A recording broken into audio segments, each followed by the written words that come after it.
And good morning. It is a Would You Rather Wednesday edition of Glenn Clark Radio. I'm Glenn. He is not Griffin. We switch out one gr for another. We got Grant in for the next couple of days. A gr? Yeah, I don't know, I like man. that. There was a girl that I don't know. I used to talk to. I don't know what you call it back in the day.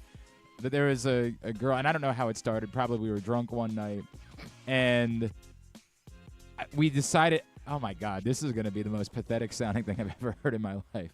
I don't know how this started. I genuinely could not tell you in a million years how this started. But we made a grr sound at each other once. Like, this is not a sexual thing. No, I get it. Just one day, whatever we were doing, playing beer pong or whatever the kids were doing at the time, you can bring that music down a little bit. Somehow we made a grr sound. Now, that's going to sound weird, but the weirder part is somehow we made that so we just kept doing it whenever we would see each other. It'd be like, grrr. It's adorable, I guess. She's a very sweet girl. I like this girl a lot. Now, I was about to say, if you were looking for that nickname for me for the longest time, did you just find it? But I don't know. Yeah, No, it's not. No, I'm sorry. I'm sorry, but I love you. But not quite the way that I love this. Steph was her name. I love this young lady. Yeah, and well, I'll pass on that. It's a bit different of a feeling that I have towards you. Good kid. Like you a lot, but just not the same way. Yeah, I'll pass on that one. I don't know why, but somehow because I knew this young lady when I was living in Arizona in my 20s, and after I moved home, we adopted. You were my polar bear. This is so awkward. Why am I saying this out loud? This is not even. I asked. So this was not a girl that she was never my girlfriend. This is a very weird thing, man. Really, really weird thing. But I love this young lady, and I try to see her whenever I can. She lives in Louisiana. And yeah, we would come up to each other and we would say "grr." Am I coming out of the closet? Like, what is going on right now? It's a very weird moment. Good morning. Hi. Why did I start with that? What the hell is going on? Glenn Clark Radio can only go up from here, right? There's no way it could be anything else. All right, it is a Would You Rather Wednesday edition of the program presented by Glory Days Grill. We're going to be giving away a $25 gift card to Glory Days Grill a little bit later on. I'll get the scenarios up at Glenn Clark Radio on Twitter, Facebook.com/Glenn Clark Radio for Would You Rather Wednesday, presented by Glory Days Grill. As always, you can find out the specials and what's going on at Glory Days Grill at glorydaysgrill.com. You know I love the wings. I love the cauliflower wings in particular at Glory Days Grill. In just a couple of minutes, our buddy Qadry Ismail is going to join us, Super Bowl champion. You may have seen this week that his son Qadir, who had played quarterback at Villanova, then transferred to Samford to be a wide receiver. He has signed with the Baltimore Ravens and get the opportunity this summer to try to earn a roster spot, which is very cool. I will tell you, we pre-recorded the interview with Qadry this morning because he's playing in the Jimmy's Golf Tournament, and boy, he opens up. We're not going to tweet out any quotes. We're just going to let you listen to the whole thing in context. And hearing him as a dad, as an analyst, it's wow. So that's coming up in just a couple of minutes. Later on this morning, we will catch up with Patrick Stevens, of course, our friend from USA Lacrosse Magazine, as well as the Washington Post. Get ready for the NCAA Lacrosse Tournament semifinals this weekend in Philadelphia. And later on this morning, our buddy Tim Barbalace from 105.7 The Fan will check in with us. He will play Would You Rather Wednesday. So all of that coming up on today's edition of the program. Did we print out like half a picture of Kyle Stowers? Did we? No, we didn't do that. You say you have to wait till the game's over in order to decide if you can put a man of the match up? Yeah. You didn't want to just do like his like torso? Like awkward. Something could happen. Very awkward the way that this worked out last night. I get it. I wonder if it had been a night game scheduled for today, if they would have just waited it out and tried to play it at like midnight or whatever. But with there being an afternoon game scheduled for today, you couldn't just leave everybody at the ballpark for all hours of the night. So we so rarely see this. Thankfully, the Orioles, we thought that it was a big hit from Jorge Mateo when he got it. As it turns out, a massive hit. Because if not for that, the Orioles would have lost 1-0 in 5 innings. That's the way this works. They would have just called the game and said, hey, it's official. They can call a game after 5 innings, which is always something. It doesn't happen enough for us to have a conversation about it, but it's inherently wrong. Like it is. Baseball games are 9 innings. There should not be a 5-inning baseball game. So it's not. It just doesn't. It's something that happens so infrequently that we just never talk about it, but it shouldn't happen. I digress. It didn't happen last night, thankfully, because Jorge Mateo drove in Kyle Stowers after his second double of the night when he and Kyle Stowers were both out there running around taking extra bases. Love it. Orioles still struggling to collect some hits at the moment down in St. Louis, but they got the one that at least guaranteed that they wouldn't lose last night. So they'll pick that game up in the bottom of the 6th inning. 12:15. Yeah, 12:15 for that one. Well, not first pitch. The next pitch. 200, 300. Yeah, next pitch will be at 12:15 local time here in Baltimore, 11:15 a.m. in St. Louis. And then I think it's immediately after the conclusion. Like I guess they'll have like a 30-minute break or something like that. But it's not like the split doubleheader. They're just going to – I called it a 1.5 header today on Totally Tubular. They're going to finish that one, take a short break, and then they'll come back out and play the regularly scheduled game with John Means on the mound against Kyle Gibson after that. I don't know who will be pitching. I have no clue who will be pitching for either of these teams when the game begins. The Orioles, of course, both teams, when you play a doubleheader, you get the option of adding a 27th man. This isn't a doubleheader, so I don't know that you're allowed to add another player to the roster. That's something that I haven't seen addressed. If I'm being honest, it's kind of bull-esque that you wouldn't be allowed to just because it's not 18 innings, but whatever, man. It's not for me to debate. I'm not going to get involved with that. I would think that for a scenario like this, you should be allowed to add a 27th man to the roster in order to have an additional pitcher. I would think that they might choose to use Cole Irvin just because that's the nature of having a 6-man rotation right now. You can do that. Now, that means that Cole Irvin can't make his next start, and that's problematic because Cole Irvin has arguably been your best starter. But he's the one that's available in the bullpen right now, so it wouldn't stun me if they were to turn to him coming out of this.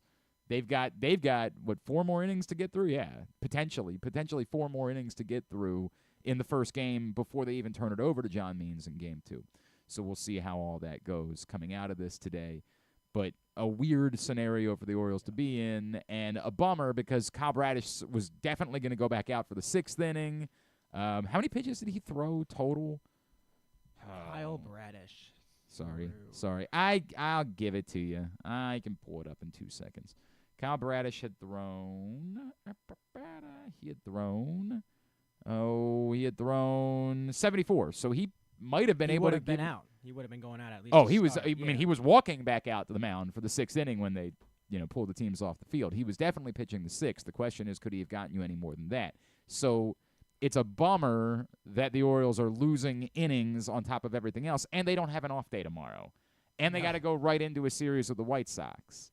So this is really painful for the Orioles, and kind of makes this critical. Like, it's a burnout day. You got to win this 1-1 game, and you need someone to suck it up and give you some innings, and that's why I wouldn't be at all surprised if it's Cole Irvin who's on the mound to start this, that you almost say, dude, we need you to go treat this like a start. We might ask you to give you all 4 innings the rest of the way in order to have we restack this for the second game and have everyone in the bullpen available. But nothing you can do about it. You can't control the weather, and this is where you end up being the loser because the game was scheduled for the afternoon today, so you couldn't just wait it out and play at 1 a.m. last night in order to get it finished. So, no man of the match to be added, but hopefully there'll be 2 to be added tomorrow. Hopefully that'll be the case. We had to do this, as I mentioned a little bit earlier on. A lot of powerful stuff. I will tell you that there is some language in here, so if you're with your kids, maybe come back and rejoin us in 30 minutes because we don't censor anybody. And Qadry Ismail had a lot to say about his son's path to now having an opportunity with the Ravens, and I figure it's worth taking a listen right now here on GCR.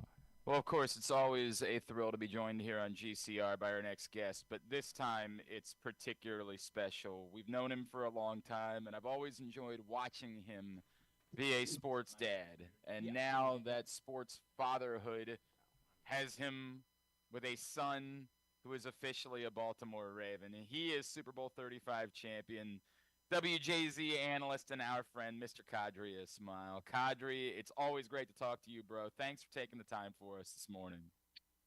No, I appreciate you having me on as always. Man, I know that he hasn't played a game yet and he hasn't made the roster or anything like that, but just the part where he signed a contract, he's got a jersey, and Qadir is at the moment a part of the team that you won a Super Bowl with. What does that mean to you? How do you put into words what that means as a dad?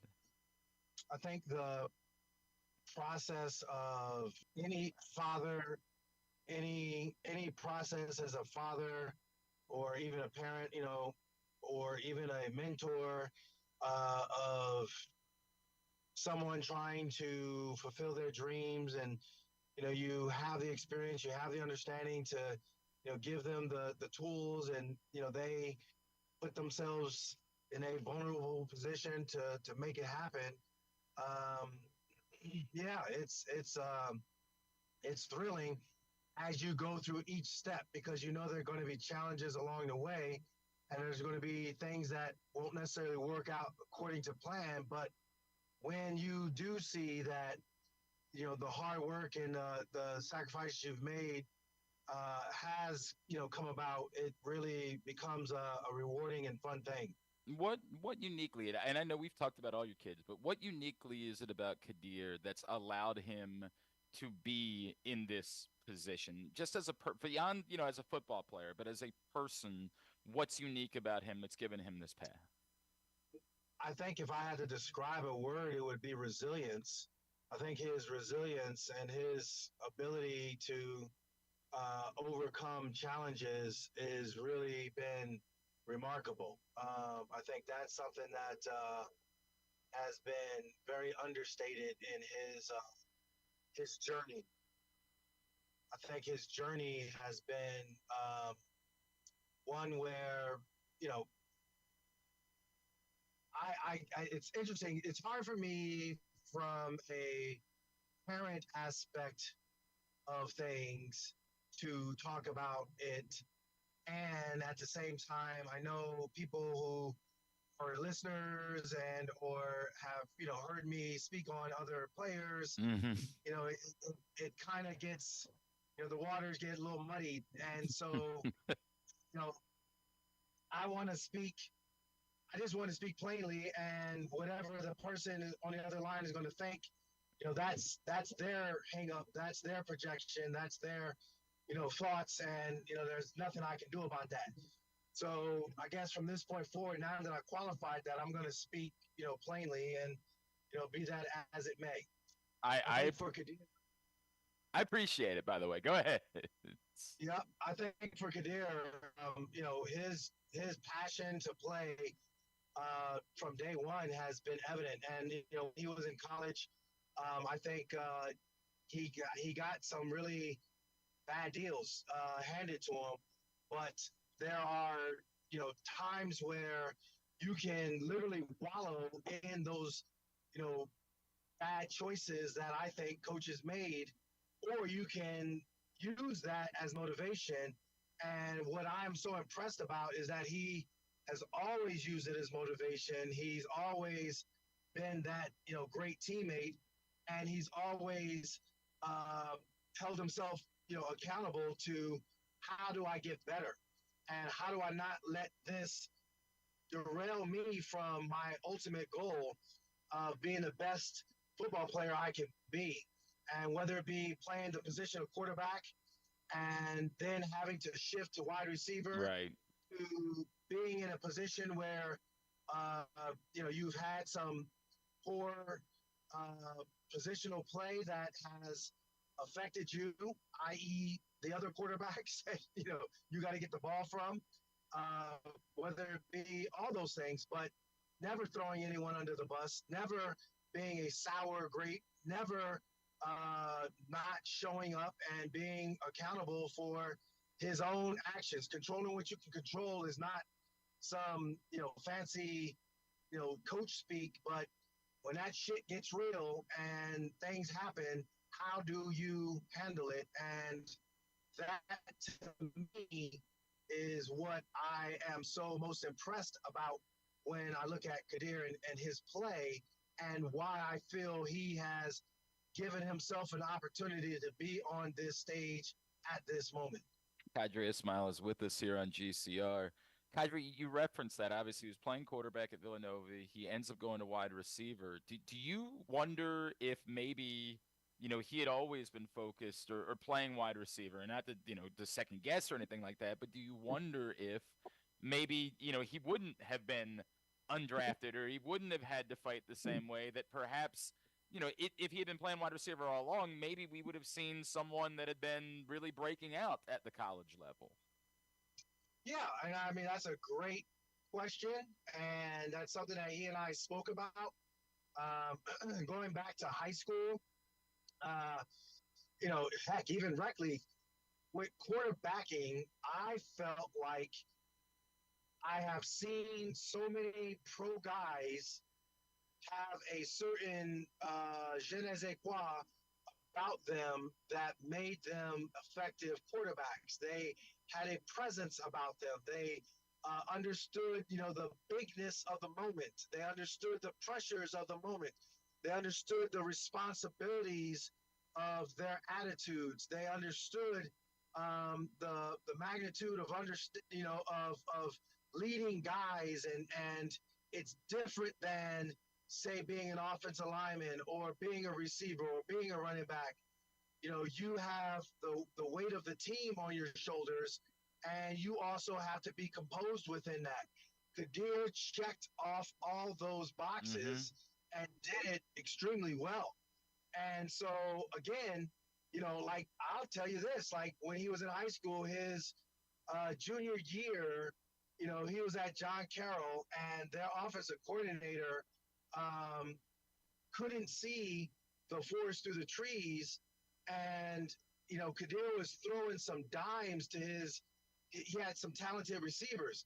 Well, the receivers were having an off night, but the coordinator couldn't see the fact that it wasn't Qadir. Like, if you look at the film, if you knew anything about football, it had nothing to do with him. It had everything to do with the receivers having an off night. Now, me putting my football hat on and taking off my dad hat, I'm like looking at the game like, man, these guys aren't, stepping up for him. I'm going to be curious to see what adjustments are made.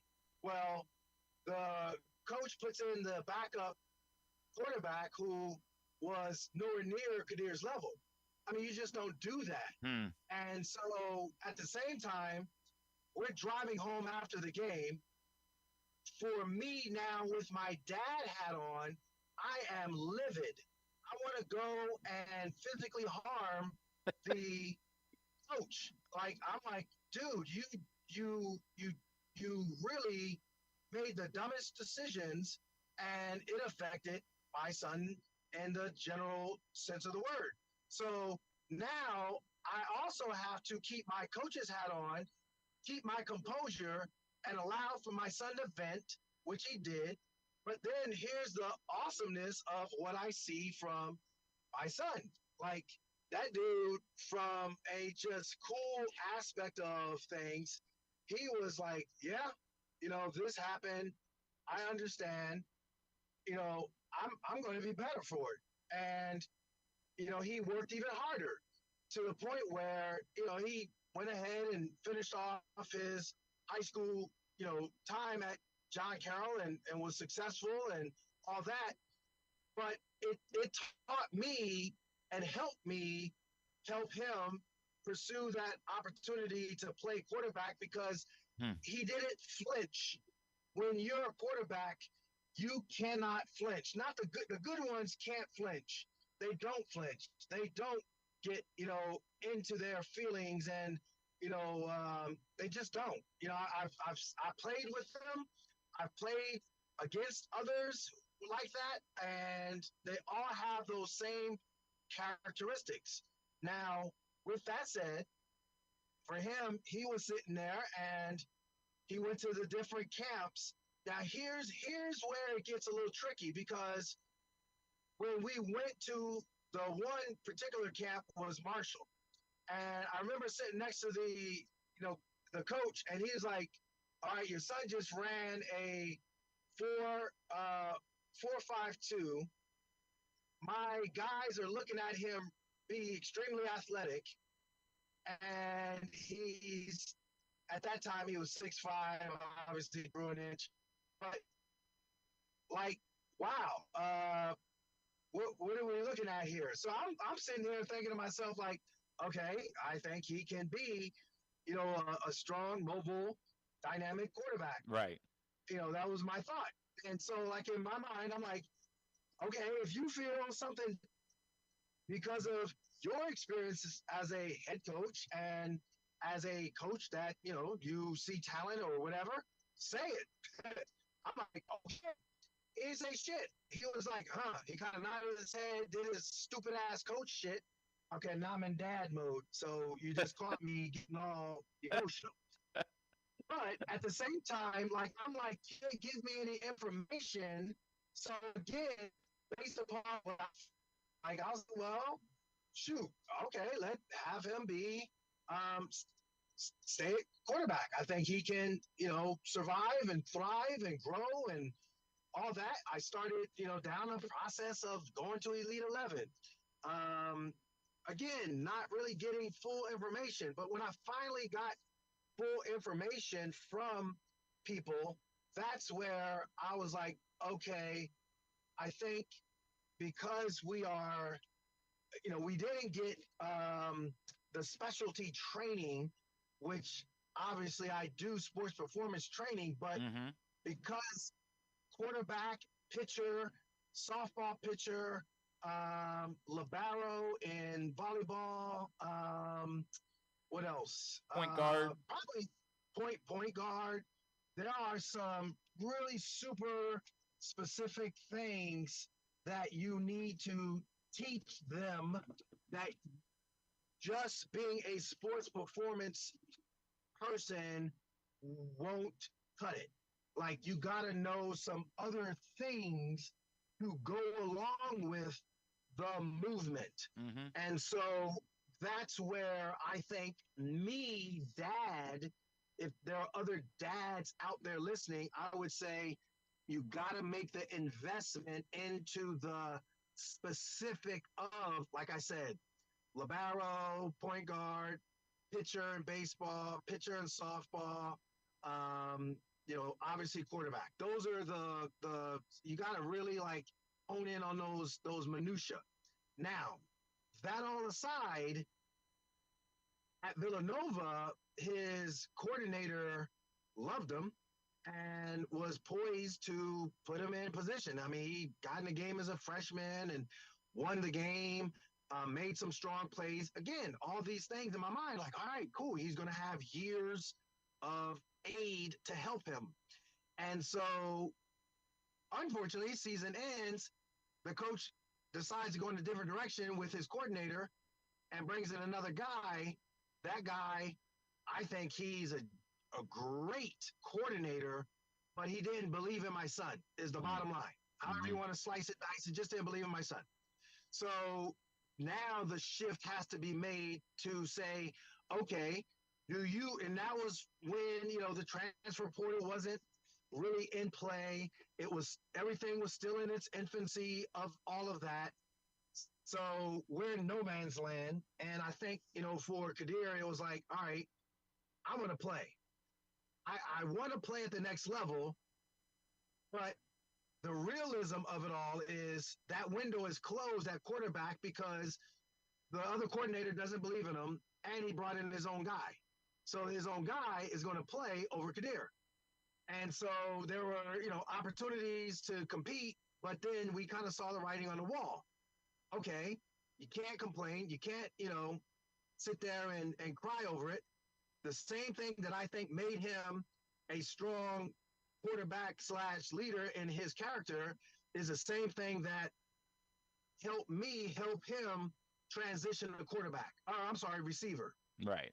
He's now playing receiver. And so, yeah, there was some rust there. There were some things that, I'm like, all right, well, you're in my wheelhouse now.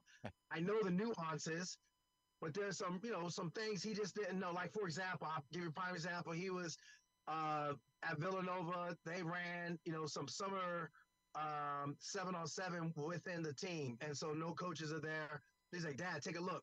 So I was like, Qadir, I'm going to tell you this right now. That was like, in your mind, you think you just ran a great route. You just ran such a terrible route because you thought you were open, and you turned around so early, you backed up into the route, and then you stopped thinking that, hey, I did something. I was like, as a quarterback, you need timing. And it was like it instantly clicked to him. He was like, oh, snap, you're right. Wow, I didn't even know I did that. So that's where, like, he started his journey back into the positioning of learning the art of receiver, which he did. But unfortunately, here's where things that you can't control, he's poised to be the starter. So he goes from quarterbacking all the way into receiver, goes through camp. Like, they had, I think, 4 draft-eligible defensive backs. The one kid is starting for the Buffalo Bills. I think he beat out their first-round pick at cornerback. And so CB, Christian Benford, CB, Yep. literally is like getting schooled by Qadir. All the other dudes are getting schooled by Qadir. Qadir makes this one play and walkthrough. Boom, snatches the ball out of the air, goes to catch his balance, casually goes down, puts his hand down on the ground, hurts his thumb. I'm like, thinking, hey, he's calling me right now because he just wants to kind of chill and, man, just kind of talk about how camp was going and wants me to look over some plays. Bruh, literally, he's like, Dad, and he has his hand in a cast, and that was like, oh my goodness, you're kidding me. So that was like a potential, that was a surgery plus a potential 12-week injury. Well, I'm not a surgeon, but I'm a damn good soft tissue specialist. And I was like, I told the surgeon and I had a conversation. We had a very curt conversation. I was like, bro, the fibroblast and the fiberclast are not going to be a 12-week, put him in a immobilized situation and now have all that fibroblast build up that scarring to the point where he is going to have poor mobilization. And he and I were on the same page. He was like, wow, I didn't know. I mean, I guess we can be a little bit more aggressive. We'll look at it after 4 weeks. I was like, you damn straight, we're going to look at it after 4 weeks, and we're going to cut off that gosh doggone hard cast. So long story short of it, Qadir missed 4 weeks. He was back in the 5th week. By the 6th week, they're playing the second team in the country, JMU, at the FCS level. JMU is number 2 team in the country. They go there. His first play of the game that he's in there, he snatches a gorgeous pass that was out. He had to literally stretch out, catch it. And I was like, game on. He's ready. He's able to do his thing. He goes ahead, makes some more catches.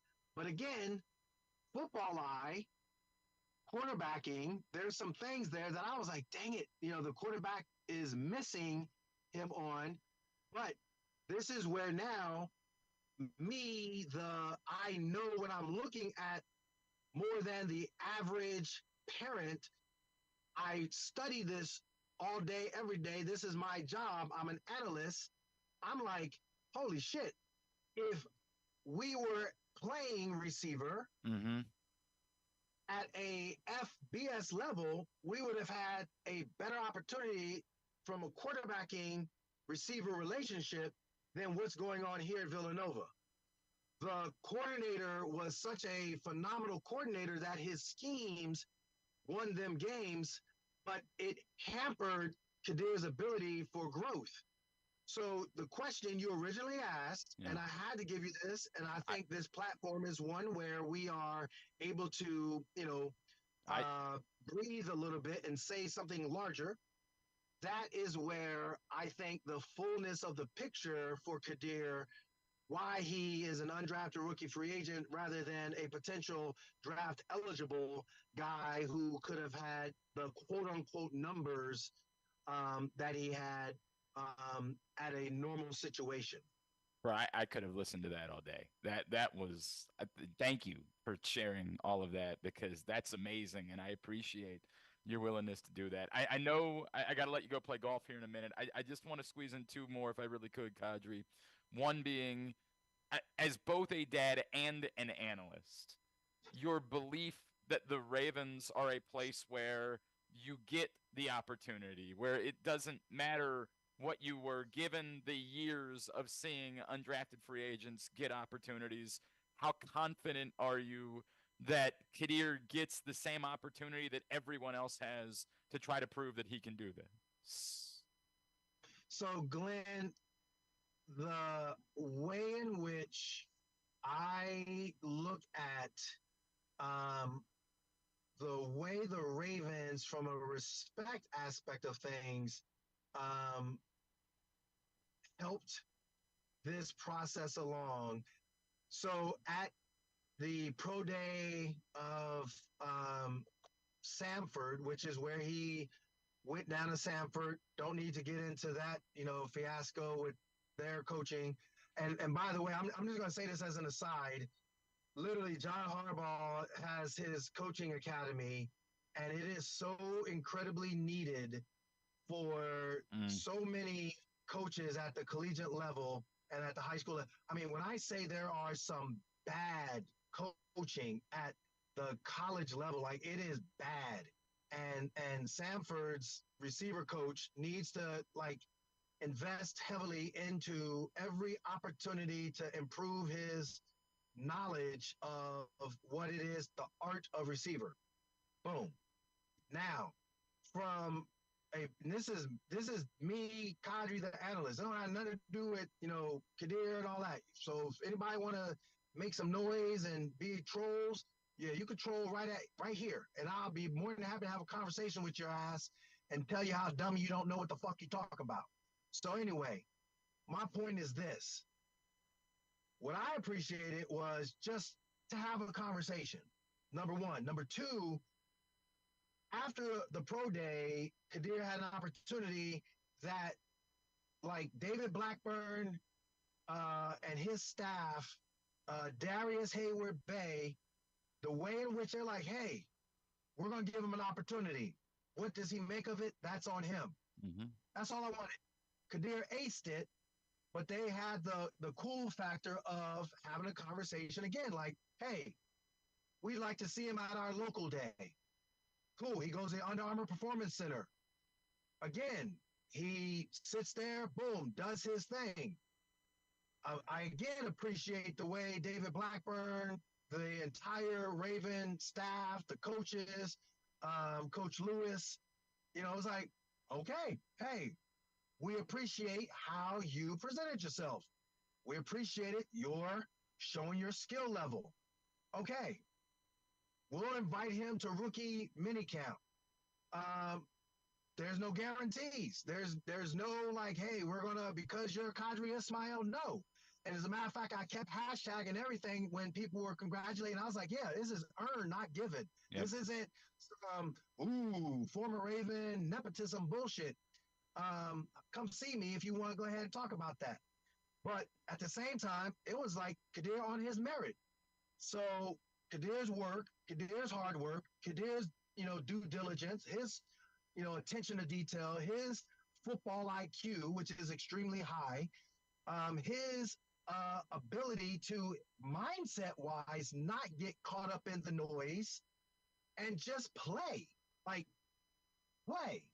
And the Ravens, and there were some other teams there too. So I'm not going to, act like, Qadir didn't, catch other people's attention. But for me, when he's asking me, I'm like, hey, man, to be perfectly honest with you, the Ravens gave you opportunities, but they were up front with you. Other teams were too, but I think there's a culture there where at the very least, you're going to get opportunities to show what you can do on a 90-man roster that once it's on film, the rest of the league, everybody sees that film, and you can see what goes on from there. So that's where we're at. That's awesome, man. All right, 2 seconds. They brought in Jamal Adams for a visit this week. What's your thought process there? Makes sense? Does that he's barely played the last couple of years? Where you at with Jamal Adams? I think it's more along the lines, kick the tires. He's a veteran. He has some talent. It's kind of, a little mercurial as far as his personality. Yeah. And, I there was another guy in Seattle that came to Baltimore that, there's King Henry. His highlight will live in infamy here in Baltimore. Other places, people will be celebrating it, I'm sure, down in Tennessee. But, it'll be interesting to see how he adapts. And I don't know as far as what the coaching staff sees as far as the guys that we got in-house, are they doing what needs to be done? Because you got, your stud frontline guys, but that quality depth is what made the Ravens defense so incredibly amazing last year. All right. Remind everybody about missile training. Yeah, after I said and spoke plainly,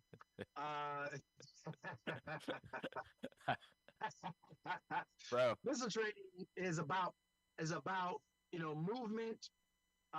It's about your mental preparation. It's about your ability to be the best version of you can possibly be. And that's the bottom line. MissileTraining.com. If you want to dialogue and understand what really good movement means, what strength of movement means, what change of direction truly means, what quickness truly means, eye-hand coordination truly means, MissileTraining.com. Let's have a dialogue. There is honesty, and then there is Qadry Ismail honesty. There is putting everything on the table.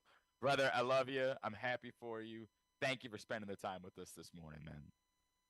Absolutely. I appreciate you having me on. Let me say my piece. Appreciate it, bro. Phew. If you missed any of that, we'll get it up a little bit later on today at GlennClarkRadio.com and on the SoundCloud page. That obviously was really candid and very honest from Qadry Ismail about his son's path to just having an opportunity to try to make the Ravens roster this summer. All right, when we come back in, we're going to preview this weekend's NCAA Lacrosse semifinals. Patrick Stevens joins us next as Glenn Clark Radio. What company makes your home more energy efficient, purifies your air, kills all viruses, and qualifies you for $6,000 in rebates? A.J. Michaels Heating and Air Conditioning in Baltimore and Annapolis at ajmichaels.com. Whether your focus is luxury and comfort, convenience and technologically advanced connectivity, or sporty performance and aggressive styling, we've got the perfect Highlander for you. Check out buyatoyota.com for deals on new Highlanders from your local Toyota dealer today. The ultimate fan experience awaits you at Sports and Social Maryland. See how we're raising the sports bar with our massive 100-foot media wall featuring 40 HD TVs and a 47-foot big screen. Bet on your favorite teams and this year's biggest events at the FanDuel Sportsbook while enjoying your favorite beers and cocktails, plus our delicious takes on bar food classics. Visit Sports and Social at Live Casino and Hotel Maryland at Arundel Mills. Must be 21. Gambling problem? Call 1-800-GAMBLER. Discover one of Baltimore's hidden gems at Guilford Hall Brewery. Enjoy dinner in our spacious brew pub, sip a signature cocktail in our outdoor dog-friendly beer garden, or take a tour of our brewery. Discover your new favorite local craft beer. From crisp lagers to hoppy ales, there's something for everyone to enjoy. Pair your brew with delicious appetizers and entrees. There are options for the whole family, but you have to try our fan-favorite giant pretzel. Guilford Hall Brewery, where every sip is a celebration. Visit us online at guilfordhall.com.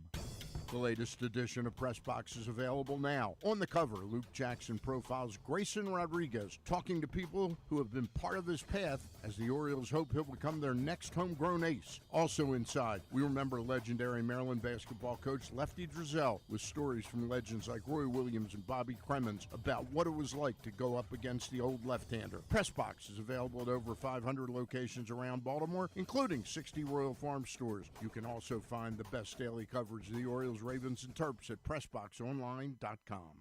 The drug scene in Maryland is changing. Fentanyl and xylazine are being added to street drugs, and you may not even know it. Xylazine is not even intended for humans, and fentanyl is an opioid 50 times stronger than heroin and contributed to over 80% of overdose deaths in our state. Anyone who uses drugs, even occasionally, is at risk of overdose. To learn more, visit stopoverdose.maryland.gov or call or text 988.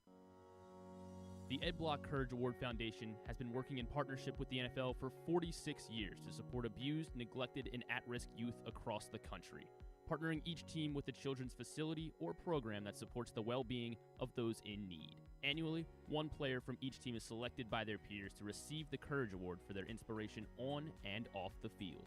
Learn more about how the Ed Block Courage Award Foundation makes a difference, and be sure to check out their latest podcast and web series episodes at edblock.org. Contrary to what some people believe, I actually like this guy when he sleeps. Glenn Clark, talking sports. Don't forget that for the latest during high school sports spring championship season, you can find those scores, those updated brackets for baseball, for softball, all at countysports.zone, which is proudly sponsored by your local Toyota dealer and buyatoyota.com. Normally on Tuesdays, but had to move some things around this week as we're getting ready for the Final Four on Saturday, the NCAA Lacrosse semifinals. Always a pleasure to be joined by our friend. You follow him on Twitter at Discourse D1S Course, USA Lacrosse Magazine, and the Washington Post for our buddy Patrick Stevens, who's with us once again here on GCR. Patrick, good morning. Thank you, as always, for taking the time for us. Good morning, Glenn, and thank you for rearranging the schedule. Oh, more than happy to do that for you, my friend. Patrick, I don't know. How in the world is Maryland here? How? Like, they couldn't put possessions together for the better part of 3 quarters on Saturday. They were turning the ball over on more than 2/3 of their possessions. How in the world are they playing on championship weekend? Well, the joke that I made was that they rediscovered the Princeton offense, the offense that they use against Princeton. Right. Which has obviously been a lot better than it has against most teams. I think a lot of it, like, I think we talked about this a little bit last week, and if we didn't, I apologize for acting like we did. But I felt like that quarterfinal was much more of a referendum on Duke going in than it was on Maryland. And I think that when you look at what Duke did in the second half of that game, it had the ball for less than 10 minutes. It had 14 possessions, 7 turnovers in that span, only like 4 or 5 possessions of more than 50 seconds. I mean, defensively, they just wore down. Like, I mean, you look at the first half of that game, and Duke's defense was manhandling Maryland. And in the second half, those guys had just spent a ton of time on the field, and Maryland was able to figure some things out and make some plays. It's funny. Sometimes we make things out to be complicated, and when you have a goalie that keeps you in it early when maybe you don't have any business being in it, and you have a face-off guy that goes and wins 20 out of 29 and scores twice in the first half when you're struggling to stay in it, it goes a long way. And I thought that, while credit to Maryland for having some fine individual performances, notably Ajax Zapatello and basically making Josh Zawada disappear on the Duke offense, I thought the Duke offense really was listless, and you just never got the sense, especially in the second half, where I know they didn't have that many opportunities, but it didn't seem like they had a lot of purpose even when they got them.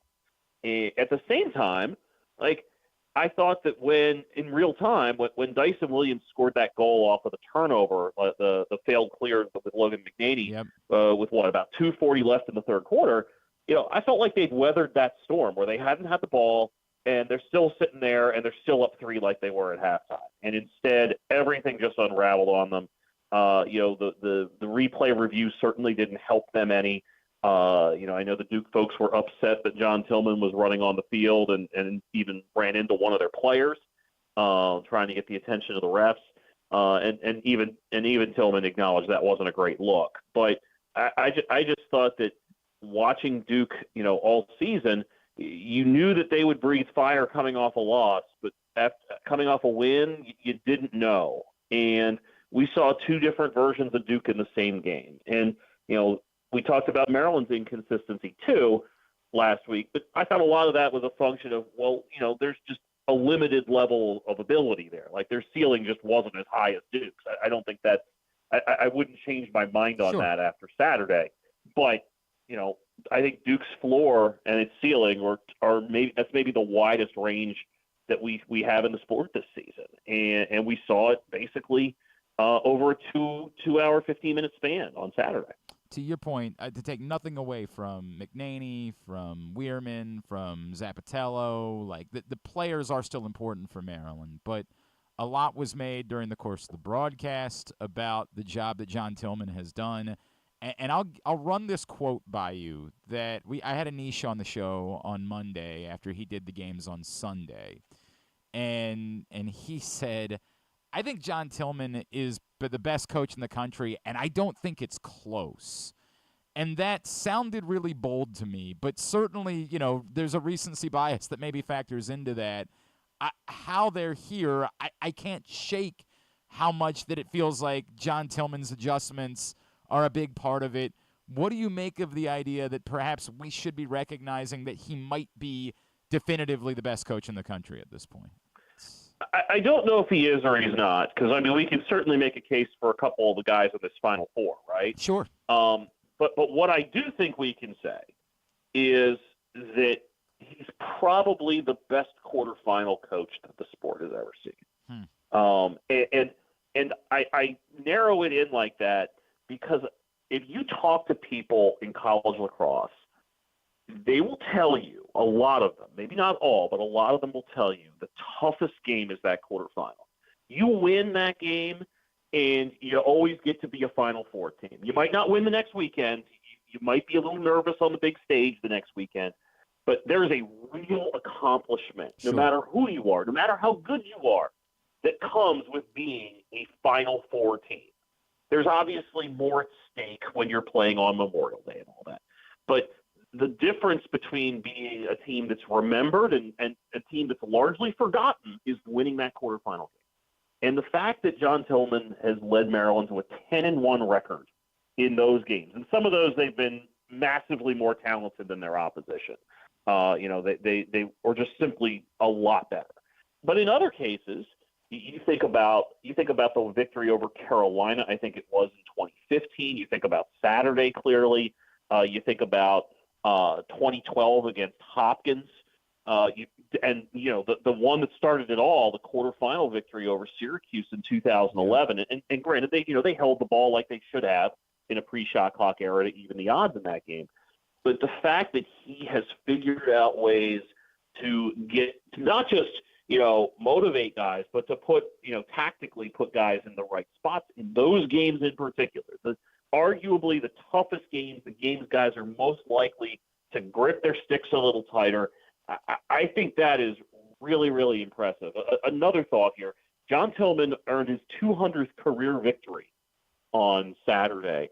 1 out of 20, 5% of his career victories have come in NCAA quarterfinals, which is kind of a mind-blowing number. That is nuts, man. That is really crazy. All right, Patrick Stevens is with us on GCR. Before I get to the rest of the teams that are playing this weekend, let's spend a second on Johns Hopkins. I do think they got that call wrong on replay, but I also acknowledge that that's not the story, right? Like the story is they kind of threw up on themselves a little bit, late in the second half, and particularly in the clearance game. And I think that's got to be a story going into, obviously, Maryland facing Virginia is what they're going to face in Virginia's ride. I still think it was a really good season for Johns Hopkins, but it kind of feels like that was to your point, what you just said about the accomplishment of just making a Final Four. I got to feel like it's still disappointing to them because they didn't complete that, at least that part of this. Absolutely. And if you're Johns Hopkins, you're sitting there and you were 7 of 26 in the clearing game. You had 25 turnovers, of which 16 came after halftime. You absolutely are going to feel like, and rightfully so, that if you make one or two more basic plays, not great plays, just basic plays, you're the team that's playing on. And instead, they put themselves in a position where they got beat by the best guy on the field making an awesome play. Like, you go back and look at Schellenberger's game-winning goal. Yep. I mean, I'm sure that Scott Smith probably would love to replay that, but that was in the end. That was a great player making a great play. And I'm really not sure there's much Scott Smith or Chase Erlin, the goalie, could have done about that. That was just simply Schellenberger, summoning another one of his, amazing May performances. The dude now has 65 career points in the NCAA tournament. He averages almost 6 points a game in the postseason in his 4-year career, which, is another one of those mind-blowing numbers. So if you're Hopkins, you obviously have a lot to stew over there. You certainly can't feel great that you only took 2 shots in the fourth quarter. You took 3 in overtime. You managed to chase the Virginia goalie early, but they just simply did not generate a lot of opportunities down the stretch. Just 6 shots in between the 2 overtime periods in the fourth quarter. Only made the backup goalie Kyle Morris make 2 saves in that stretch. So if you're Hopkins, you definitely feel as though if you simply could have just completed a few more passes, that would have been helpful. And by the way, just worth pointing out that in the first Maryland-Virginia meeting, Maryland had 17 turnovers in that game. Virginia, for what it's worth, had only 6 through the third quarter, finished with 12, kind of a sloppy finish. But it was a really, I thought, professional kind of game for Virginia.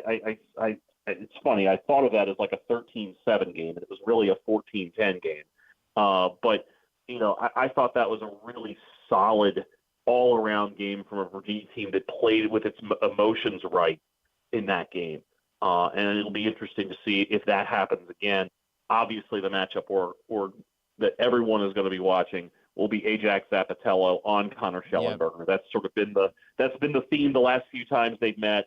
Zapatello held him without a point in the quarterfinals in 2022. Schellenberger with a goal and 2 assists in a loss last year in Charlottesville, and he went 2-1 in a game earlier this year in College Park.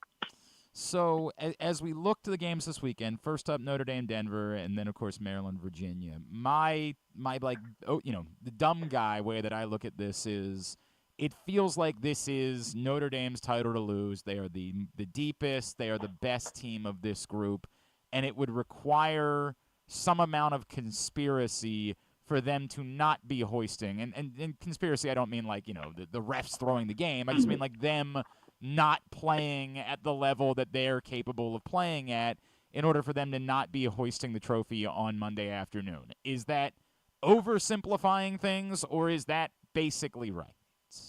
Probably a little bit, because I think that you look back, and I've repeated this number a lot over the last couple of weeks, like Notre Dame was tied in the fourth quarter of 3 games in April this year. They were tied in the fourth quarter of their game against Duke. They were tied late in the fourth quarter of their game against Cornell on Long Island. And they were tied, I believe, early in the fourth quarter against Virginia down in Charlottesville. And then they went out and blasted Virginia and Duke the second time around in the ACC tournament. And they are obviously deep. You look down, and I scribbled in my notes the other day, their third midfield line running out before the 6-minute mark of the first quarter. So they are not afraid to go deep. They are well equipped to, not have to deal with the heat as badly as maybe some other teams. But that's a Virginia team that has some dudes. They also have a big goalie question right now. Like, who are they actually going to start? Are they going to start Kyle Morris, the guy who came in and has never made a career start in the college level? Mm-hmm. Or do they go back to Matt Nunes, who has candidly struggled a fair bit over their last half dozen games or so? So I think Notre Dame has fewer questions than anybody else. Notre Dame is more consistent than anybody else. But it's not implausible for any of these three teams to put together the right kind of game to beat them. I mean, I think Denver doesn't necessarily have a lot of star power, but they're just really solid and are very comfortable playing relatively low-scoring, tight games like the one that they used to beat Syracuse. You look at Virginia, they've got Schellenberger, which gives them a chance. They played a great game that went overtime against Notre Dame last year in the semifinals in Philadelphia. And then you look at Maryland, and honestly, at this point, it feels like the book has been thrown out the door a little bit on the Terps. That said, I do think that Syracuse is the favorite.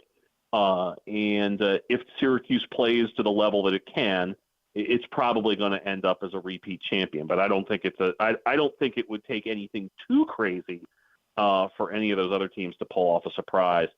Especially, I think Virginia, a team that's plenty familiar with. I think that's a much more intelligent way of stating it. Did Connor Schellenberger move into the role of at this point he's the default Tewaaraton winner based on what we saw over the weekend? Or? No, I actually think Pat Cavanaugh is the default Tewaaraton winner at this point. Yeah.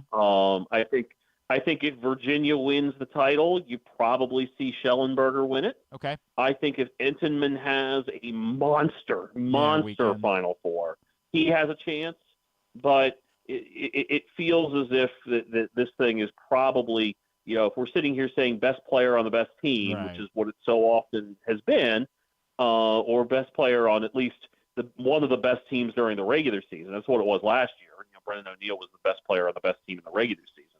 Then it's probably going to go to Pat Cavanaugh, a guy who has been in the mix for this before. It frankly feels a little bit like the Pat Spencer Award. How do you finish your career without having won one?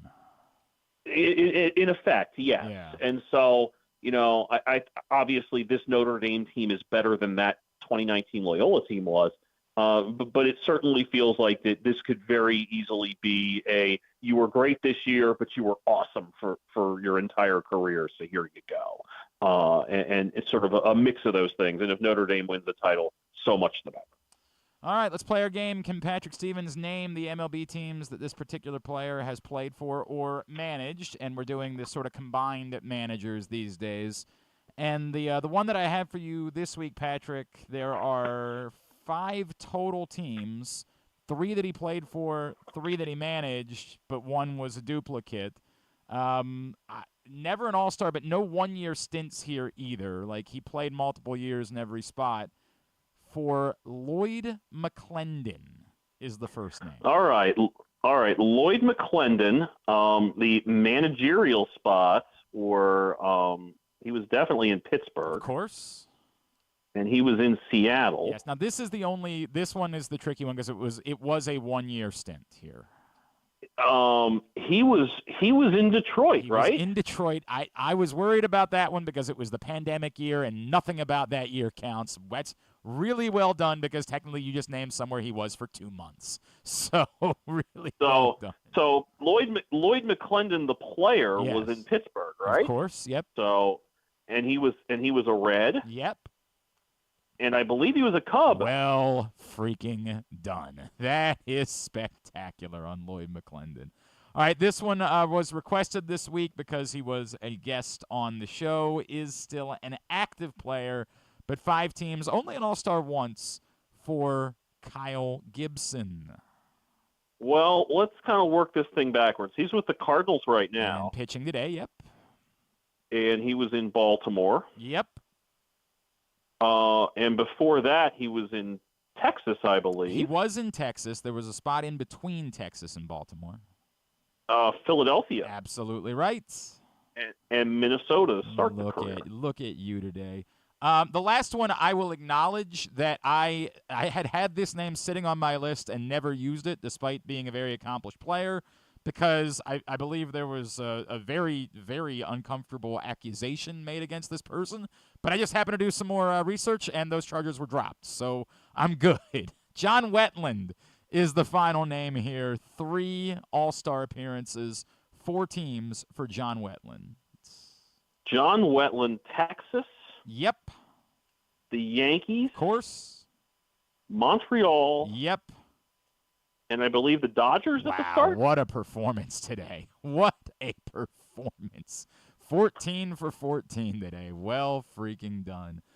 Philadelphia all weekend, obviously. Yes, we'll be making the drive up on Saturday morning. Hopefully not too much traffic. By the way, it took a little less than 5 hours to get to Long Island on Friday, which is a total win under the circumstances.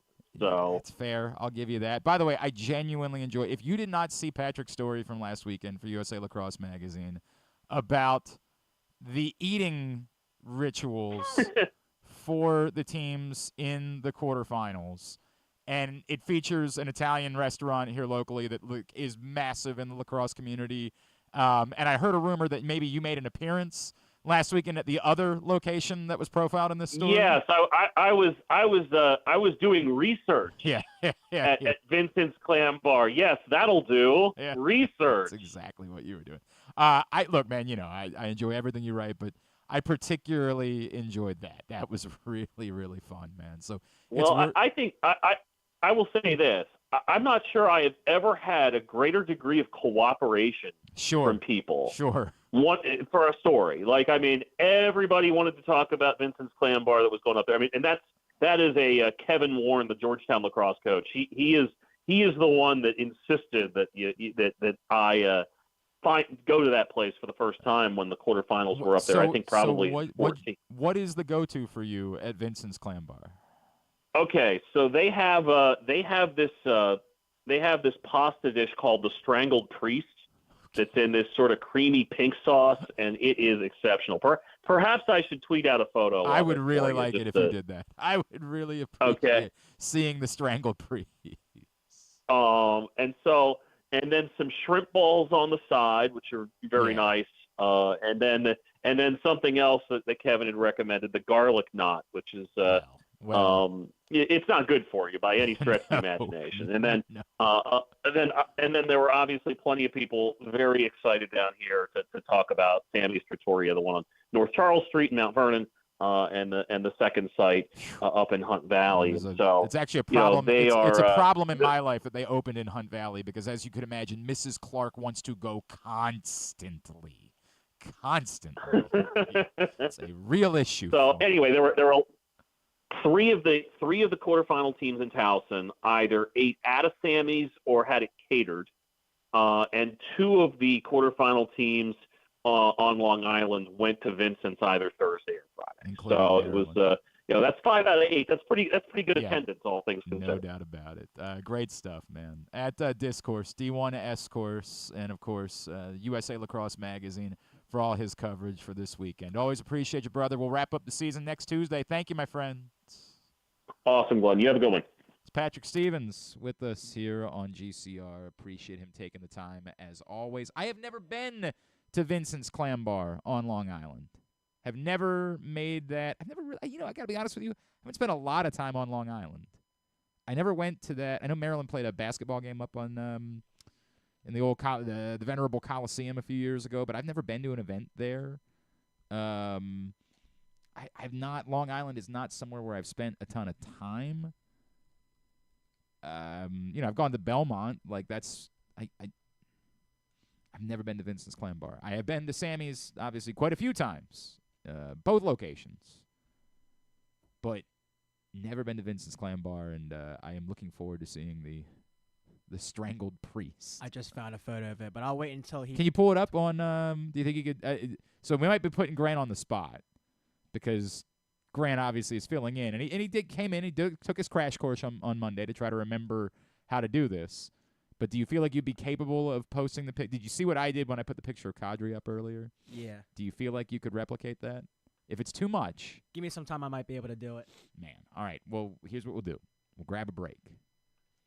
We'll see if Grant can't do it. If not, it'll be what it is. You obviously have the internet, so you're plenty capable of finding a picture. And Patrick said, "Oh, there it is." My God. Holy crap, that looks good. Patrick just tweeted it. Already. Oh, my God. That looks unbelievable. I would eat that in 5 minutes. So, the thing is, I try not to eat pasta. I gave up pasta a few years ago, which a lot of people don't realize this because my name's Clark, but I am Italian. My family's name was Colucci. They changed it a few years ago. I just haven't forgiven them for that. But I attempted to give up pasta. The problem is Mrs. Clark had no interest in participating with me giving up pasta. So she constantly makes pasta dishes. And it's almost like a twisted thing where she thinks it was like my love language. Like she thought the way to tell me that she loved me was to make me pasta because when we were dating, as an Italian, that's what I wanted. It was pasta constantly. And her chicken parm's excellent. And she actually, her spaghetti rivals my grandfather's. Mostly because her meat, like her spaghetti's fine. Her meatball, one thing I tell her all the time, she's not Italian, and you can tell that because she does not oversauce things. She goes with what she feels like is the appropriate amount of sauce. And, of course, anyone who's Italian knows you can't have enough. That there's no such thing as an appropriate amount of sauce. No. The appropriate amount of sauce is all of the sauce, like all of it. So that's the only issue. Her meatballs, however, are divine, like divine, to the point where the first time she made spaghetti, it was very uncomfortable because it rivaled my grandfather's spaghetti. Like, that's how good it was because of the meatballs. The sauce, we've talked about it a few times. It's going to be an awkward thing. Moral of the story is I tried to give up pasta. So when we go out, I don't order pasta. What's your go-to then? Like in an Italian place? Yeah. I still do like some chicken cutlets, something like that, and just get some broccoli instead of, you're never going to replicate it. You're never going to, but I just try to avoid pasta if I can because she won't let me stop it. It's the eternal, it's almost like a back-asswards problem. Like, I can't, if she didn't make pasta at home, I'd be able to eat pasta when I went out for Italian dinner because that'd be the only pasta that I would have. But because she makes so much pasta, I have to avoid ordering pasta when I go out, which at some places, no problem. Like we go to Chiparelli's, I'm going to go ahead and get another salad because that's why you're there. So I'll just go ahead and get another one and put some shrimp on it, and I'll live. Trust me, I've had the gnocchi at the Chiparelli's a million times in my life. The old pesto pasta that everybody loves at Chiparelli's, I've had all of it a million times. But you're there for the salad. It's all good. Go to Sabatelli's. Sabatelli's. What did I just... I made Sabatino's and Chiparelli's the same place. You go to Sabatino's, you get a bookmaker. So it's okay. I can survive even going out for my wonderful Italian dinners without pasta. I can live. Man, that looks good. That looks so good. All in. Cool story from Patrick about... where the teams go to eat in Long Island and in Baltimore when the quarterfinals are being hosted in our cities. Next year, not Towson, but Annapolis next year for the quarterfinals. All right. Today's show has also been brought to you by the Stan the Fan Variety Hour. Stan, Ross, and Luke every Monday talking baseball. And Stan and Eric Garfield every Thursday talking prospects. Facebook.com/PressBoxSports. If you miss it live, you can watch it the same location. Click on the videos tab or go to YouTube.com/PressBoxOnline, PressBoxOnline.com/video for Stan, Ross, and Luke every Monday. Stan and Eric every Thursday. When we come back in, we're going to play Would You Rather Wednesday. Scenarios are up at Glenn Clark Radio on Twitter, Facebook.com/Glenn Clark Radio. Our buddy Tim Barbalace from 105.7 The Fan, Inside Access every afternoon. He's going to check in with us in just a couple of minutes. That's on the way. It's Glenn Clark Radio. The ultimate fan experience awaits you at Sports and Social Maryland. See how we're raising the sports bar with our massive 100-foot media wall featuring 40 HD TVs and a 47-foot big screen. Bet on your favorite teams and this year's biggest events at the FanDuel Sportsbook while enjoying your favorite beers and cocktails, plus our delicious takes on bar food classics. Visit Sports and Social at Live Casino and Hotel Maryland at Arundel Mills. Must be 21. Gambling problem? Call 1-800-GAMBLER. Hagerstown, Maryland. a snapshot of American history that dates back centuries. Today, the roots of the city expand with another historical moment, the grand opening of Meredith Park, Hagerstown's new event stadium and home to the Atlantic League Flying Boxcars. Experience the energy, culture, and adventure. Plan your getaway today at America's newest and most innovative ballpark. You're welcome in Hagerstown, Maryland. Visit Hagerstown.com. Hungry? With 7 locations throughout Maryland, Glory Days Grill is always right around the corner. They have wings, burgers, salads, sandwiches, and drinks to satisfy everyone, as well as tons of televisions and sound delivered right to your phone. Glory Days is the best place to watch football or whatever your favorite sport is. While you're there, be sure to check out Goose Flights Lager, named in honor of legendary Raven Tony Goose Siragusa. $2 of every can is donated to the Goose Flights Foundation. Glory Days Grill. Great food, good sports. The votes were all counted, and the results are official. Royal Farms was named #1 for food in the USA Today 10 Best poll, receiving more votes than any other convenience store chain in America. The next time you want to get some good food fast, doesn't it make sense to go to Royal Farms? Voted best in the USA and home of world-famous chicken. Real fresh, real fast, Royal Farms. The Toyota Tacoma comes in a range of models and trim lines, so you can choose the perfect Tacoma to reflect your unique personality and driving habits. Check out buyatoyota.com for deals on new Tacomas from your local Toyota dealer today. Gambling can be a fun and entertaining experience, but there are risks involved. If you're planning on betting on the game at the casino or on your phone or computer, know your limit, stay within it. Set a budget and a time to stop.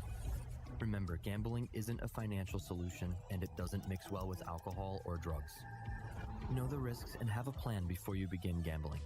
For free and confidential services, call 1-800-GAMBLER 24/7 or go to helpmygamblingproblem.org. What company has the expertise to make your home healthier by purifying your air and killing all viruses, allergens, and bacteria? A.J. Michaels, Heating and Air Conditioning in Baltimore and Annapolis, ajmichaels.com. Coming back in here with Glenn and the other guy, Garrett, whatever his name is. You know who they are. Grant and I are still hyperventilating thinking about the strangled priest. Oh, God, that looks good.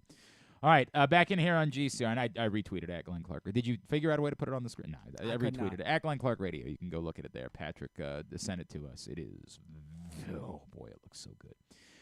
All right, today's show also brought to you by the print issue of Pressbox, which is still available for free at your neighborhood Royal Farms and at the hundreds of locations around town where you find Pressbox. You can read it all. PressboxOnline.com. Great cover story from Luke Jackson all about Grayson Rodriguez. Go pick that up today. We'll have another print issue coming in just a few weeks, and we'll be telling you a little bit more about that as we've been putting some work in on that one of late. But go pick up this one right now. Couple things here, and then Tim Barbalace will join us to play Would You Rather Wednesday. Couple things I want to touch. One, Grant, I'm going to give you – not yet. Not yet. We'll get there. I'm going to give you this. So Alan, our friend Alan Robinson, just shared this with me. From 1 year ago today, so since May 22nd, 2023 to right now, there have been exactly 3 pitchers that have posted an ERA under 3.0 in that time frame, while pitching at least 150 innings.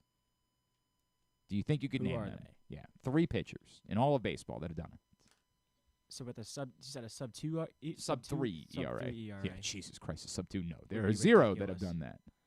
3 pitchers.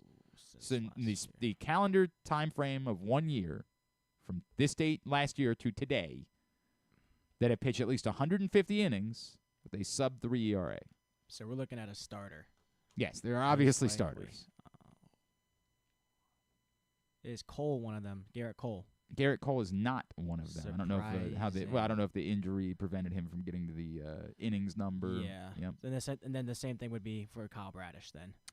Kyle Bradish is on one there. of the 3. Kyle Bradish has, in fact, the lowest ERA. Okay. Of anyone who has pitched 150 innings over the last calendar year. Kyle Bradish, a 2.55 Disappointed that I doubted him like that. Since Man. May 22nd of 2023. This according to Brooks Gate on Twitter. My bad, Kyle. Sonny Gray has got to be another one. Sonny Gray is not on That's the list. that's He's been great surprising. this year, Yeah. obviously. He's been outstanding. I would have to dive in whether it's an a innings thing or a ERA thing from last year. That one surprises me.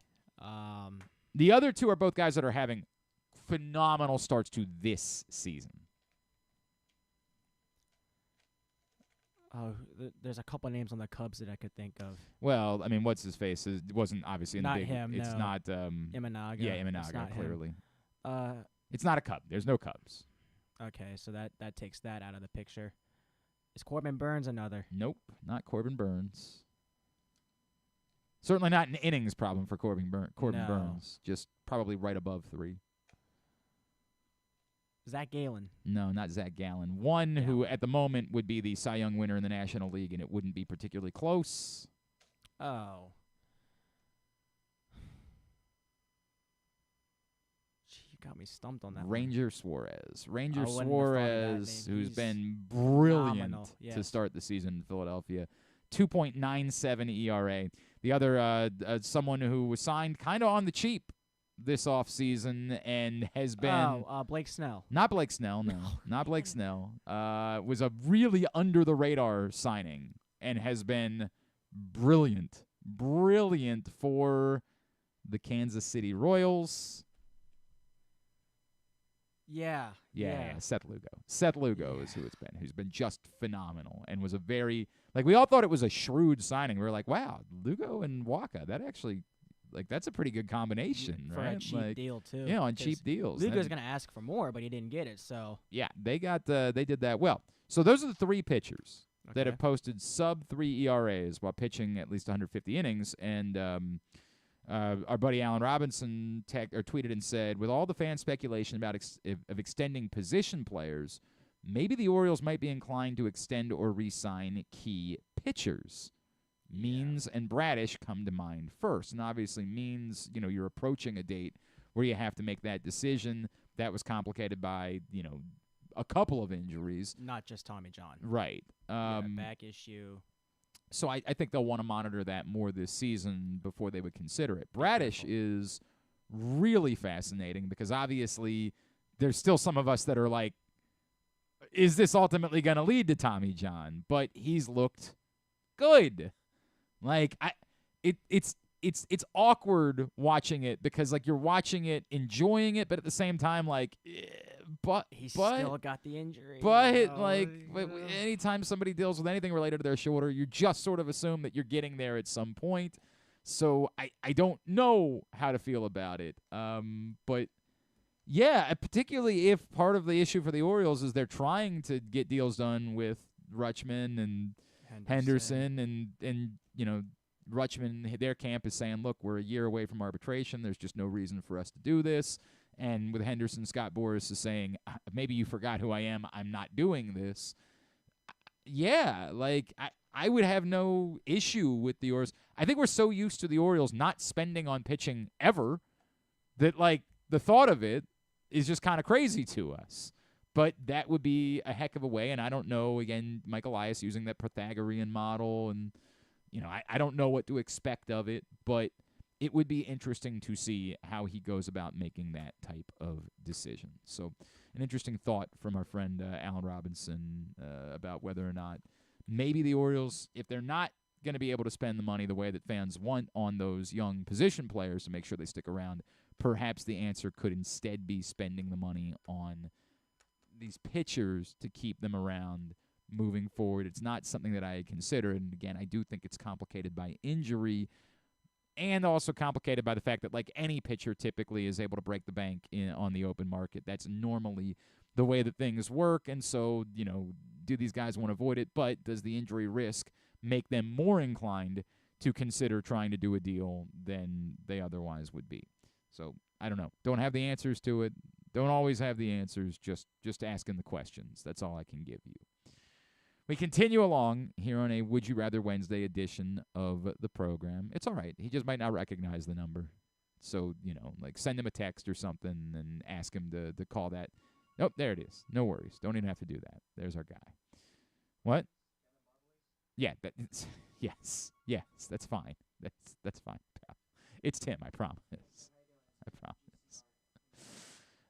It's all good. Everything is good here. Continue to get me your responses, however, at Glenn Clark Radio on Twitter, Facebook.com/Glenn Clark Radio. Someone is winning a $25 gift card to Glory Days Grill just for participating in Would You Rather Wednesday.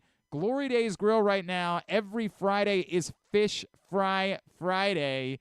They've got great, delicious baked haddock, and it's battered in a Stella Artois batter. So you should probably check that out. Get over to your neighborhood Glory Days Grill and check that out. Somebody's winning that $25 gift card. He's going to help us play Would You Rather Wednesday. He, of course, you hear him on Inside Access every afternoon on 105.7 The Fan. He's our buddy, Tim Barbalace. Tim, what's going on, brother? How you doing? What's up, Glenn? How we doing, man? Everything's good in my world, man. What about in your world? Hanging out at the station. We're heading up to Aberdeen today to do Inside Access. We've done a bunch of broadcasts from Bowie, but not Aberdeen yet. So kind of excited. We're going to get Enrique Bradfield Jr. on the show, a couple other players, manager Felipe Alou Jr. So it should be a lot of fun. Cool. Look forward to that. You'll be able to hear that today, 2 to 6, over on 105.7 The Fan. This is not this was just something that was thrown at me, so I'll throw it by you. Alan just tweeted into the show and pointed out, I'm not sure, I was not aware of this. Since this date a year ago, May 22nd a year ago, 3 pitchers in all of baseball have posted a sub-3 RA while pitching at least 150 innings. Those 3 pitchers, Ranger Suarez with a 2.97 ERA, Seth Lugo with a 2.75 ERA, and Kyle Bradish. Yeah, with a 2.55 ERA. So the question that Alan asked, and it's an interesting one, and there's a lot of things that complicate it, but he said, with all the fan speculation of extending position players, maybe the Orioles would be inclined to consider extending or re-signing key pitchers, with Means and Bradish coming to mind first. And it's complicated, obviously, because you're dealing with injuries for both Means and Bradish, and we're all kind of, like, fearful. Like, every time we watch Bradish, we're like, hey, this is cool, but, like, it's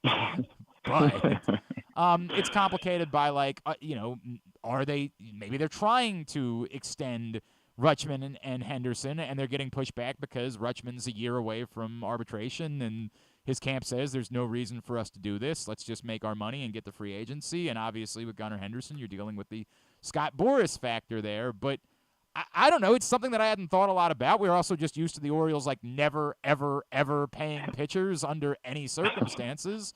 But I'm not opposed to us at least having the conversation. Yeah, I mean, so just looking, John Means, we know he's in the walk year of his deal.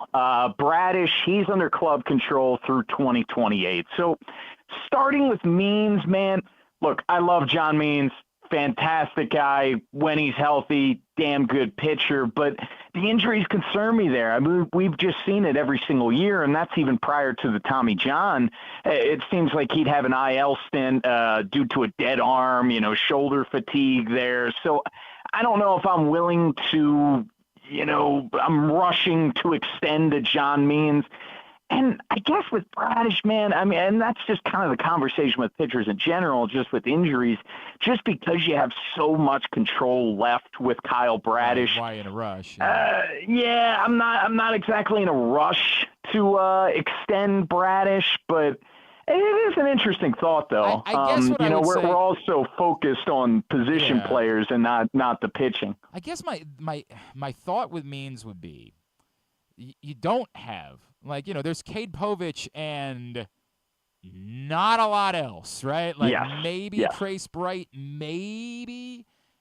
There's just not a lot there as far as pitching prospects are concerned. And pitching's going to cost you no matter what. Yes, the Royals appear to have pulled off a heist with the Seth Lugo deal. It's starting to look like one of the great – I remember when it was made, we all kind of said, wow, that's kind of a shrewd little signing, right? I like that, but nobody saw it going this well so far. It's going to cost you no matter what. There is there's an amount of, hey, I just wonder if there'd be buy-in back from John Means and his camp. They don't live here. They just moved to Texas, in fact, so it's not like this is their home, but it's a place they've gotten to know and they're comfortable with. I just wonder if there'd be a buy-in knowing you don't have answers coming internally, and it's going to cost you to try to address pitching no matter what because it's the one thing that everyone needs. It's a commodity for everyone. I get the injury concern, but I'd be a little bit more willing to explore it just because of the utter lack of pitching depth in the organization. Sure. I mean, I think it's a very fair point, and Povich is having a hell of a year, but obviously he's yet to make his MLB debut, and it's not just Means. Of course, Corbin Burns is a free agent at the end of the year as well, and we know that he's going to get a bag somewhere. You're not going to be paying that price, right? No, not at all. If it was a situation with Means, if you want to tack on a year or two, I could see that. But look, and who knows when we're even going to see Tyler Wells again, but starting pitching experiment is probably over at this point. The next time we see him, we would envision would be in the pen. And Means, look, he does have value being a lefty, and a lefty at Camden Yards with Baltimore. I could get it. It'd be one of those kind of if it'd be a team-friendly, tack on a year or two type of thing, yeah, I'd be all for it there. All right. Just a thought, not a sermon, just a thought. That's all we're doing. Sure. All right. Tim Barbalace, the real reason you're here is because I want to play Would You Rather Wednesday with you. That's the real reason why you have joined us today. So I'll begin. This obviously came up because of the thing with Michael Ciani the other night, and that's not the reason why the Orioles lost the game, but it was a dreadful, dreadful call, and there have been quite a few of those. So I give three options. Would you rather a full automated balls and strikes system is put into place by Major League Baseball, or the challenge system that we have seen, like in the spring breakout games or in the minor leagues, or for whatever reason, no, this is just part of baseball, stick it out the way that it's always been? Yeah, that's not an option. We had Mark DeRosa on the show. But believe it or not, Tim, there are still humans that have selected that option. That's crazy. We had Mark DeRosa on the show yesterday, and we kind of asked him that very point. And I'm all in on, at a minimum, doing the challenge system, because people are saying, "Oh, you're going to stretch out the game." It's cut and dry. You're avoiding the argument between manager and umpire, between player and umpire. You put it up on the screen, it's a strike or a ball, move on. If anything, it's going to speed up the game by bringing in the challenge system. So at a minimum there, but I think eventually we are going to see a fully automated system. DeRosa made an interesting point where, he wasn't necessarily in favor of that, because he was basically pointing out, well, at that point, you're kind of devaluing the catcher position. You could put Kyle Schwarber behind there on a stool and catch pitches. But I all in on the challenge system for sure, but you don't necessarily have to twist my arm either if you wanted to go with the fully automated strike. To me, it's like almost the exact opposite. Like, the answer is automatic, but there's no – and part of this is because I'm a tennis fan and I watched it, and it's just – it changed the sport. Like, there is no reason to argue. We've got the answer. It's over. Move on. Like, exactly. Why we leave anything in place? You do the challenge system, whatever it is. I've heard that maybe every player gets one challenge per game, right? Yep. And so you use that in your first at-bat. And then in the second at-bat, the call's actually worse. So what have you actually fixed? Like, what's been fixed by doing it this way? Now, in the world where the umpires have so much bloody power for whatever effing reason that in order to at least move forward somehow, Major League Baseball has to coalesce and agree to a challenge system instead, fine, I'll accept it. It's better than this, but there is no reason. It's like the NFL is saying today that they might finally get around to considering using the technology that has existed for years in order to get, like, first down markers. Oh, yeah. Like, we're not using chains anymore. We're in the year 2024. Maybe that's a little outdated. I'll never understand why we don't. I was talking, I think it was Kirkchen who I was talking to yesterday. He was like, dude, we got to remember how difficult the job is. I'm like, yes, I know. Like, it's an incredibly difficult job. Absolutely. Why are we 100%. asking human beings to do it? Exactly. And Glenn, this is a different conversation altogether. The fact that we know names like Angel Hernandez, CB Buckner, etc., like Laz Diaz from the other night, like, that's a problem. And there's not, like, you can continually be dreadful at your job with no repercussion. And that's the other side of it. Oh, but to your point, like as bad as Laz Diaz was, last night was maybe even worse. Like we just didn't see a 3-run homer, 2 pitches after a terrible call, so we're not going to make as much out of it. But like the I think the second strike to Gunnar Henderson in the first at bat of the game was basically just over the plate. Egregious. Like it was awful. It was awful. Yeah, egregious. All right, number 2. Would you rather? The Baltimore Ravens are going to sign one more. That's it. Only one street free agent before the season begins.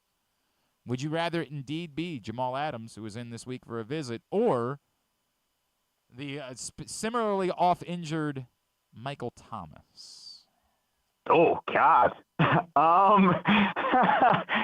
That's a tough one. Don't try to weasel out of it. Don't try to do that. I don't like either one. You got to pick one. I'm not going to weasel. I'm not weaseling out of it. We talked a lot about Jamal Adams yesterday, and full disclosure, I've never been a huge Jamal Adams fan. I thought that trade from the Jets, Seattle, like that was abysmal in real time, giving up a first-round pick for a guy that doesn't get his hands on the football. But the injuries have just crushed him over. He hasn't played more than 12 games in a season since 2019. And look, Michael Thomas, he's not really any better at all.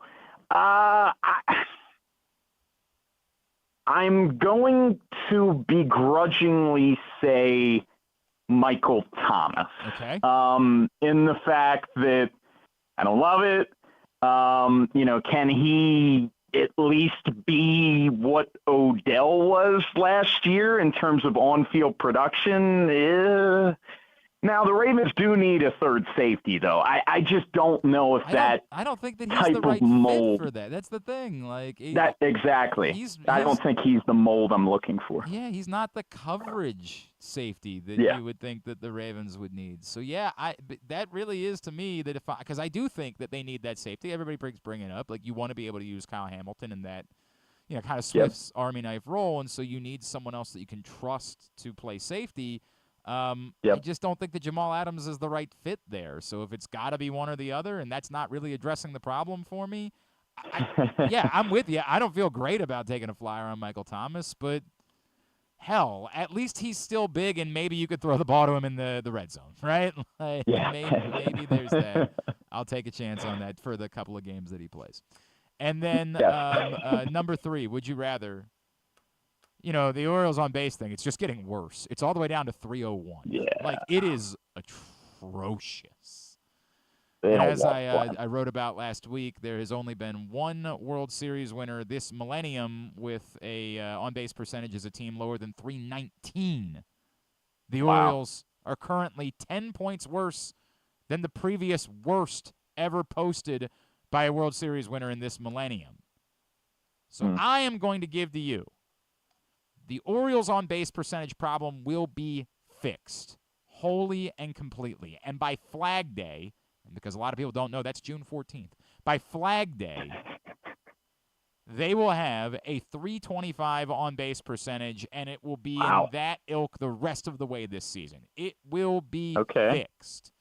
If, ahead of that first public swimming event that they announced in the Inner Harbor, you go test the waters first next week. I got to test it first. Or, I'll let them try to figure it out on their own.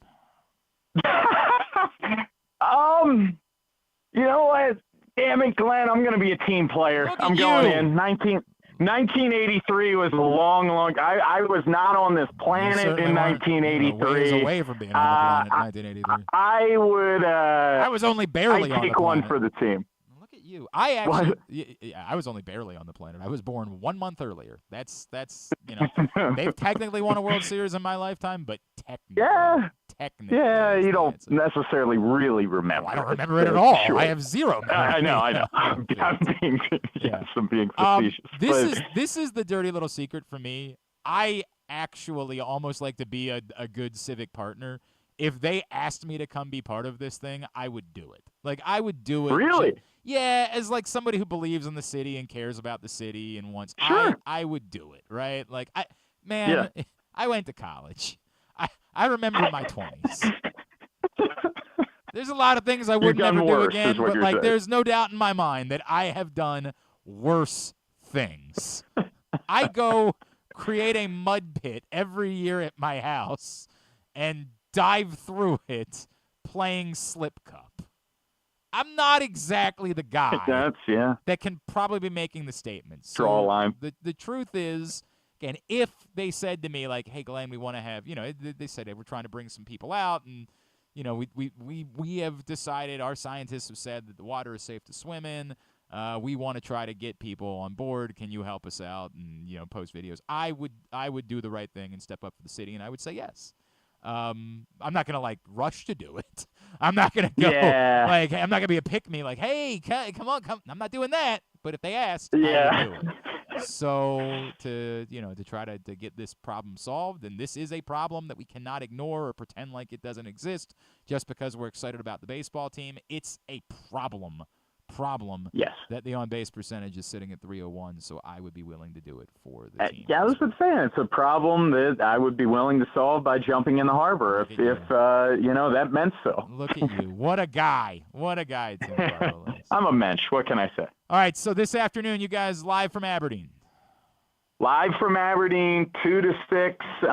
Enrique Bradfield Jr., Felipe Alou Jr., their manager. We'll get some other players on.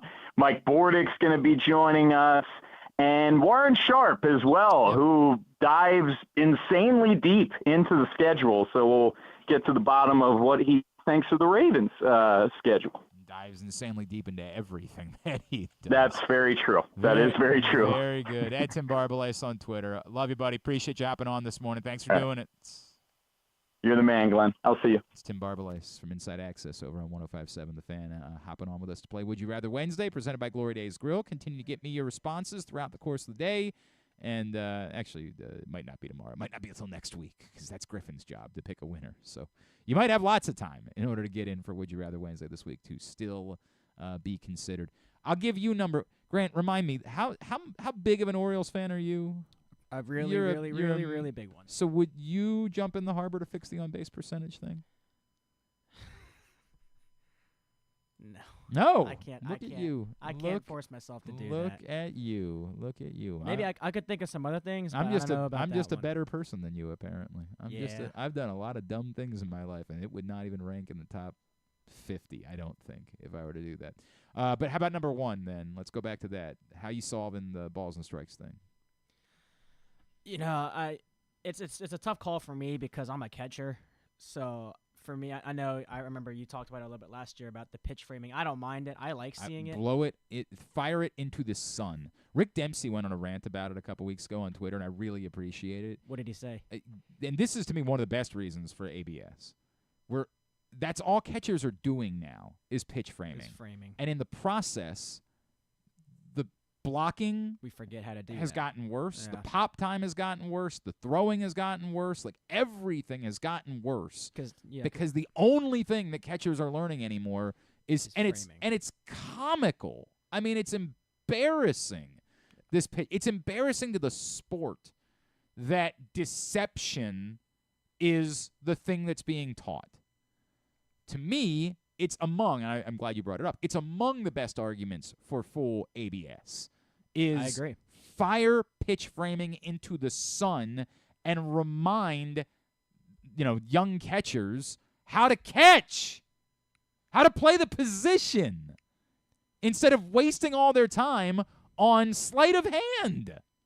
Because nowadays we're okay with a I remember the average throwing runners out was 30, 33. Right. Now we're okay with a 20, 25%. And look, part of that is you can't throw over as much. It's harder to keep a runner on. Like I Slide understand. steps matter. Yeah, and the effing oven mitts that extend an inch. Oh yeah. On the the top of the fingers so that it's like your hand will be fine. There's a lot of things. Well, I mean there have been some, but like that. But still, it's comical, right? Like it's comical that you look at those oven mitts and you're like, right, your finger ends there, the mitt ends here. Like that's huge. That's a bit much.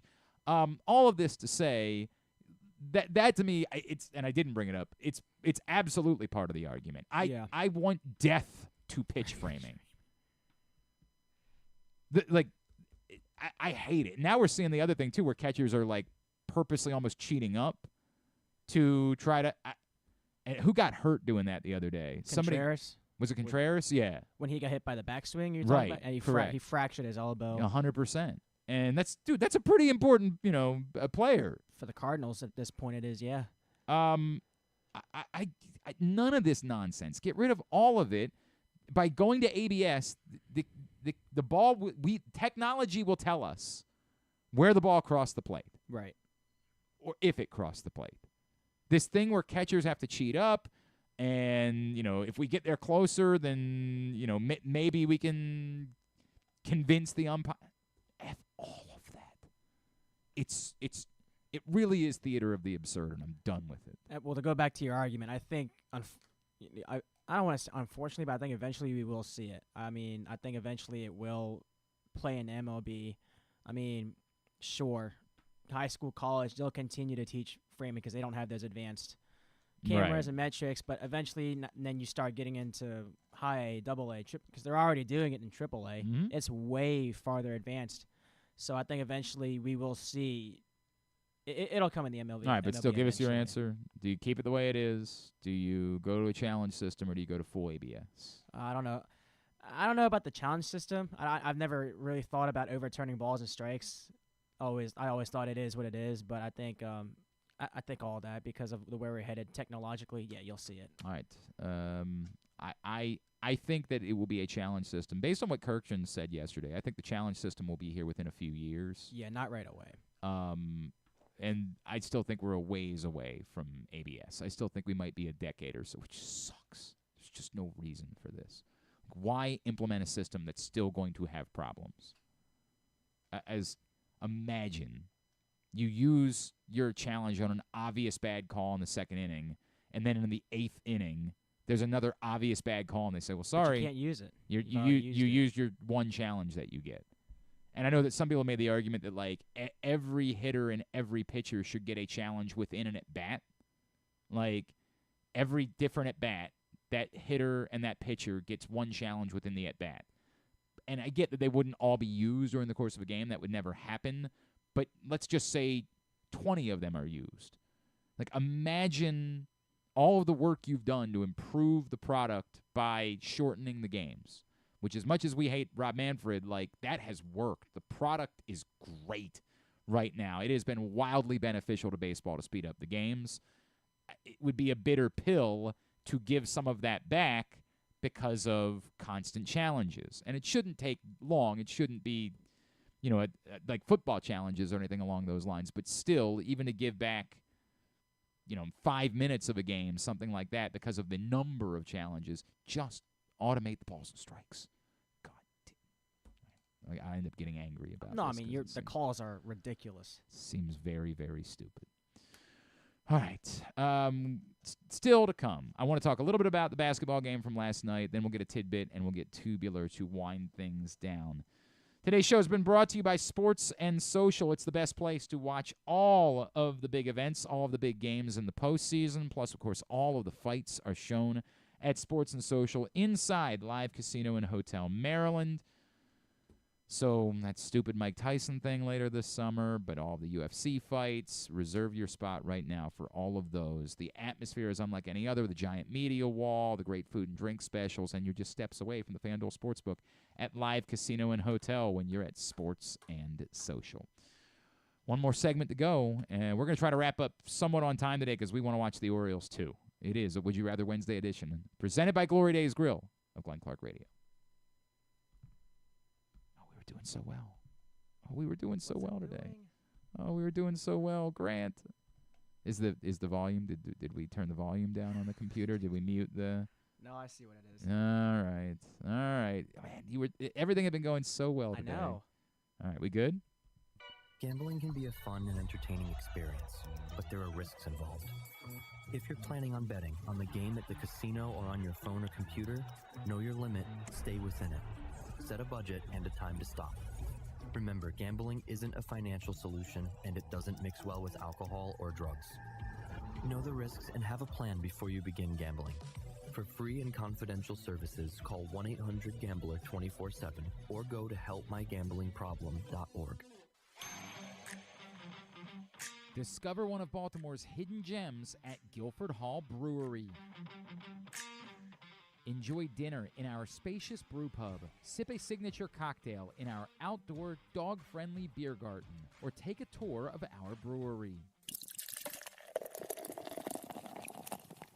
Discover your new favorite local craft beer. From crisp lagers to hoppy ales, there's something for everyone to enjoy. Pair your brew with delicious appetizers and entrees. There are options for the whole family, but you have to try our fan-favorite giant pretzel.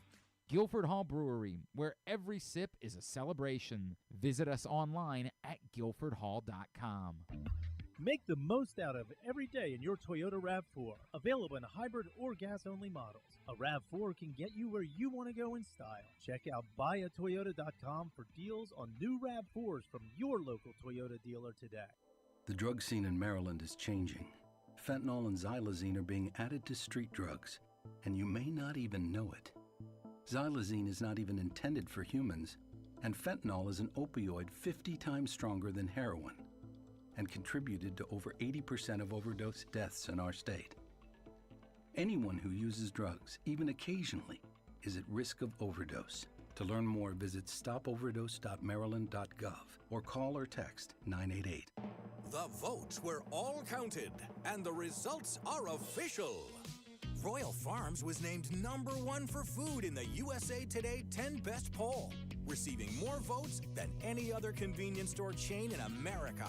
The next time you want to get some good food fast, doesn't it make sense to go to Royal Farms? Voted best in the USA and home of world-famous chicken. Real fresh, real fast. Royal Farms. What company has the expertise to make your home healthier by purifying your air and killing all viruses, allergens, and bacteria? A.J. Michaels, Heating and Air Conditioning in Baltimore and Annapolis. AJMichaels.com. Hungry? With 7 locations throughout Maryland, Glory Days Grill is always right around the corner. They have wings, burgers, salads, sandwiches, and drinks to satisfy everyone, as well as tons of televisions and sound delivered right to your phone. Glory Days is the best place to watch football or whatever your favorite sport is. While you're there, be sure to check out Goose Flight's Lager, named in honor of legendary Raven Tony Goose Siragusa. $2 of every can is donated to the Goose Flights Foundation. Glory Days Grill. Great food, good sports. One of the things that's definitely wrong with this country is that this dude still has a job somehow, some way. Glenn Clark. Winding down for a Would You Rather Wednesday edition of the program again. Continue to get me your responses so somebody will get that $25 gift card to Glory Days Grill. If you're the Pacers, you're sick. I mean, you're sick today.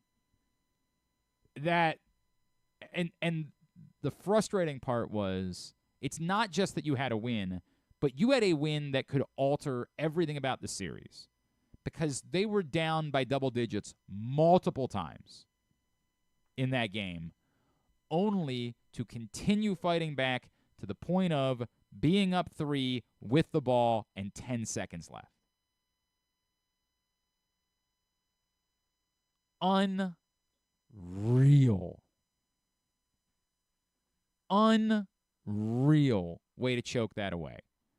And a lot of the debate, is centered around, do you foul in that spot? And there is room for opinion there, and every coach has a different policy about the amount of time that's left and whether you foul. So it starts with you turn the ball over, which, of course, is inexcusable. Like, you have the ball up by 3, 10 seconds left. An unfathomable turnover in that moment. Then you compound that turnover with just the unthinkable way that this plays out the argument that some people will make is once someone is facing the basket, they could chuck up a 3, and if it wildly goes in, then the official is more likely to say, we're going to give him a chance to make it a 4-point play. And it's the one thing that can't happen, right? The argument always is, if you give up a 3, you give up a 3, you at least still have, you get the ball back if there's time left or overtime. But you can't give up a 4-point play. I would say the risk of that is slim. It doesn't forgive like a terrible possession at the end of the game from Tyrese Halliburton. I have no idea what was happening there, why he was going away from the basket in a tie game. Like, dude, get downhill, go to the basket. Draw attention, either force the officials to make a foul call, and maybe they don't because it's the end of the game, and for whatever reason we have different rules at the end of the game. Or if attention collapses on you, perhaps you have the intent to kick it out to somebody who's open. But go downhill to the basket in that spot. Insane. And then obviously it gets away from them in overtime. That, if they had done that, if they had gone into Boston and won Game 1 despite trailing by double digits on multiple occasions, only 2 days removed from one of the most emotional wins in franchise history, everything changes. Now all of a sudden you're waking up and saying, dude, the Celtics are soft. Like, they are not ready for this moment. And the Pacers are. Instead, it's not just a loss, it's one that you feel like could be hard for them to shake. Because the game was won. Game 2 of that series will be Thursday night. Tonight, Game 1 between the Timberwolves and the Mavericks in the West. We'll tell you more about that in just a second. All right. We are winding down, and I do want to get out of here on time because I would like to watch the Orioles game. So let's go ahead and get a tidbit. Tidbit of the day is brought to you today by your local Toyota dealer, buyatoyota.com. They are proud sponsors of County Sports Zone. That's countysports.zone, where you can get all of the updates, the scores, the updated brackets as we are in championship season in local high school sports. So go find that right now at countysports.zone, brought to you by your local Toyota dealer, buyatoyota.com. What you got for us, Grant?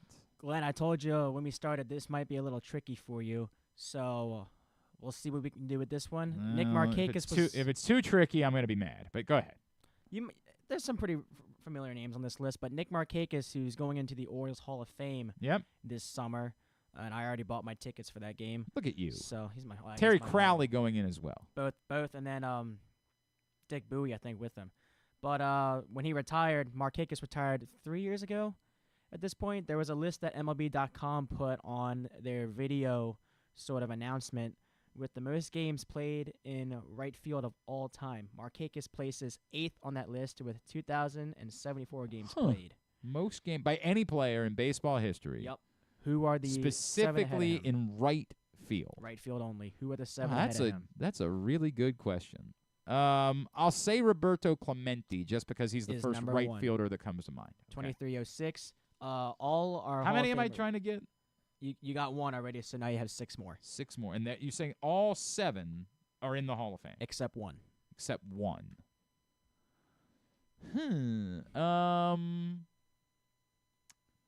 All right. Well, okay. I mean, if that's the case, then I'll try Tony Gwynn. He is 6th with 2,145. If you really did, like, if you like, now I'm just trying to think of the Hall of Famers, right? Like, that's. How about Reggie Jackson? He is not on that list. Damn it. But that's a good guess. How about Hank Aaron? Hank is 4th, 2,174. Reggie's 13th. How about Larry Walker? Larry is not on that list. Larry is 17th. Vlad played some left, but I'll try Vlad. Vlad is way down towards the bottom, that 23rd. Cool. All right, you say he's down to the 23rd is still pretty. Yeah, like, as soon as I said that, I was like, no, I don't know why.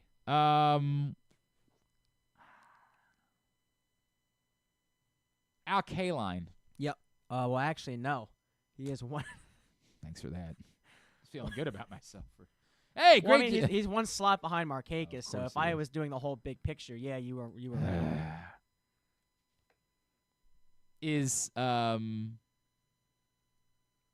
he's not in the Hall of Fame yet, but is it Ichiro? Ichiro is not there. He wasn't that far off. Ichiro goes in next year, right? That's his. I think so. Okay, Yeah. that's his. I was telling Rita last night on the radio show. So my all-time favorite players. Rita's going to this thing in Cooperstown this weekend. It's like it's called like the East-West game, but it's for legendary black baseball players. Going to play like a charity game in Cooperstown this weekend. And she happened like some of my all-time favorite non-Orioles, right? Like baseball players that never were Orioles. There are 3 that are at the top of my list, and then everybody else is separated a little bit.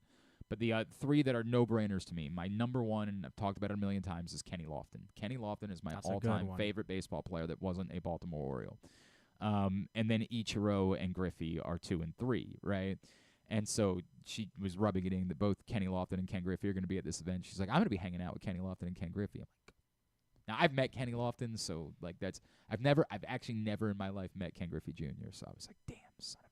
And then she said that Frank Thomas was going to be there too, and he's definitely top 5 for me. Like Thomas and Bagwell, like that era of slugging first baseman was, you know, ridiculous. when I was like Mo Vaughn was part of that group, and like it was just a hell of an era for like slugging. Rafael Palmeiro, obviously, but he ultimately was an Oriole. Fred McGriff was part of that era. Like there was just an era of big hitting first baseman. You got some sweet swinging lefties in there. Yeah, man. So Thomas and Bagwell would be fairly high on my list too. All right. Anyway, back to your stupid thing. Dave Winfield. Nope. And maybe I should work on the one that's not a Hall of Famer. Oh, Sosa. He is 10th, so not on the top 7. All right, well, we might need to speed this up a little bit. Okay, should I be thinking old-timey baseball players? Not particularly. I'd say 90s. 80s, but some of them probably go a little bit farther back. It's tricky. Do you want me to give them to you, or? Yeah, go ahead, because I don't want to be here all day. Paul Warner's number 2. Paul Wainer, yeah. Paul Yeah, Wainer. that's not old-timey. That's like the 40s. That's what I said. There was a couple that Well, would have I said should be thinking old-timey baseball players, but and you then said I backed it up and said, okay. Oh, that wasn't a good answer. Paul Wainer's a. Go ahead. Harry Hooper's number 3. When the F did Harry Hooper play? He has 2,183 games. Yeah, but when did he play? Hooper? The 20s. The 10s. Mike said it should be naming old-timey baseball players. Harry Hooper wouldn't have been one of my first guesses, but still. Mel Ott was 5th. Oh, for God's sakes. Dwight Evans was 7th. All right, well, he's modern, but that's what I was. You were talking about the non-Hall of Famer. That's modern. what I was. That's why I said what I said. everybody else is an old-timey baseball player. So I'm in tomorrow. I'm gonna go real easy next time. I don't need it to be real easy, but that was a good list. That was a good. It's a good list. I just wish I would have realized I was trying to think of old-timey baseball players. Yeah, we went way farther back. Was going way more modern. But that just means Markakis is on a more so elite list. Yeah, that's like tough. modern guys only. I would still say I don't know where we call the line for modern, but I think Clemente would still be considered modern. So it's like Clemente, Aaron, Gwynn, Evans, Markakis. He's like top 5 among modern players of the last 75 years. No, he's top 10 on that list. He's the youngest one on there. Yep, that's true too. All right, very good. Now it's time for us to do this. Where tradition, family, and community gather. Where the aspirations of talented young competitors takes root. And where the crossroads of history, culture, and renewal come together. This spring, experience America's newest and most innovative ballpark, Meritus Park in Hagerstown, Maryland. Home of the Atlantic League Flying Boxcars. Plan your getaway today. You're welcome in Hagerstown, Maryland. All right, here's what's coming up totally tubular-wise. As we mentioned, Orioles playing a 1.5 header today as at 12:15. They will finish last night's game Then a short break after that before they play a full game. That one was scheduled to be on MLB Network. I'm not sure what the plan will be now because it was supposed to be at 1:15. There's no way that game will be starting at 1:15, so I don't know how that's going to work. That's going to be for you to figure out if you don't live in this area. Sorry, I can't help you more. But both games locally on Masson 2. I believe both will be on Masson 2 is my understanding. I guess I should double-check on that, but I'm pretty sure that's the plan. The second game, John Means and Kyle Gibson, the pitching matchup there. Game 1 of the Western Conference Finals, as I mentioned, TNT and True TV for the Mavericks and Timberwolves at 8:30. Game 1 of the NHL's Eastern Conference Finals, Panthers-Rangers, 8 o'clock on ESPN. Other baseball today, Masson for Twins Nationals at 1. Yes, so that's the reason why the Orioles are on Masson 2. Twins Nationals at 1 on Masson. MLB Network locally will have Mets Guardians at 1. Then everybody will get Angels Astros at 4. Rangers Phillies at 6:30. Diamondbacks Dodgers at 10. MLB TV for Red Sox Rays at 6:50 and ESPN Plus for Mariners Yankees. Hey, tip of the cap to the Mariners, doing the Lord's work. Thank you, boys. Appreciate you. That's tonight, 7 o'clock on ESPN Plus. Were you doing the David Ortiz thing? Was that what that was? It seemed like you were doing a bit of that. TBS tonight for AEW Dynamite at 8. Griffin really wants me to let you know that Season 46 of Survivor wraps up tonight. The finale is at 8 o'clock on CBS. It doesn't do quite as much for me. Other non-sports highlights, the finale of Season 3 of Abbott Elementary is apparently tonight at 9 o'clock. I did not realize that wasn't the finale the last time. Both the last couple episodes feel like they could have been the finale. That's on ABC. There's a bunch of other stuff. You can go to glennclarkradio.com. Oh, my God, it's so good. There. What? Oh, yeah. Well, we haven't gotten to that part yet. You jumped the gun. I appreciate where your head was, but you jumped the gun on that. Sorry, Griffin. Yeah, jumped the gun a little bit. Everything else we'll get up at glennclarkradio.com. All right. Thanks today to Qadry Ismail, who was, wow, really worth listening to. Talking about his son Qadir's path to now being a Baltimore Raven. A very candid conversation with Qadry. And we will get that up, as well as Tim Barbalace joining us for Would You Rather Wednesday and Patrick Stevens previewing the Final Four. We'll get all of that up in the greatest hits section of the Oh, my God, it's so good. tab at glennclarkradio.com. Tomorrow on the program, we're making a trip to Bowie, I believe, where you were last night, apparently. Correct. Who are we joining? Who's joining us tomorrow? I'm not sure. I'm not sure who's joining us, but we're making a trip to Bowie tomorrow. I do know that. Also, we're going to talk a little bit more about Maryland lacrosse. Nick Redd will join us tomorrow ahead of their matchup with Virginia on Saturday, and maybe an appearance from Drew Forrester. We'll find out tomorrow as well, and stuff and things. I might invite Rick to come on tomorrow and talk about the catching thing because I got it going. All right, thanks to everybody at PressBox, all of our great sponsors and partners, including Live Casino and Hotel Maryland. Visit Hagerstown in Washington County, A.J. Michaels, Guilford Hall Brewery, Royal Farms, the Ed Block Courage Awards, HelpMyGamblingProblem.org, the Costa Sin, MSAA, Maryland Jockey Club, Glory Days Grill, the Baltimore Orioles, your local Toyota dealer, buyatoyota.com. Thanks to Grant. Grant, you're on Twitter. Yeah? Not really. Okay. Instagram. Find me on Instagram. And what is it? 20G DeVivo. There you go. Follow him there. Follow, thanks to Griffin, still at Griffin_Bass. Follow us, Twitter, Instagram, and TikTok at Glenn Clark Radio. Have a great Wednesday. Go Birds, and then go Birds again. Duke sucks.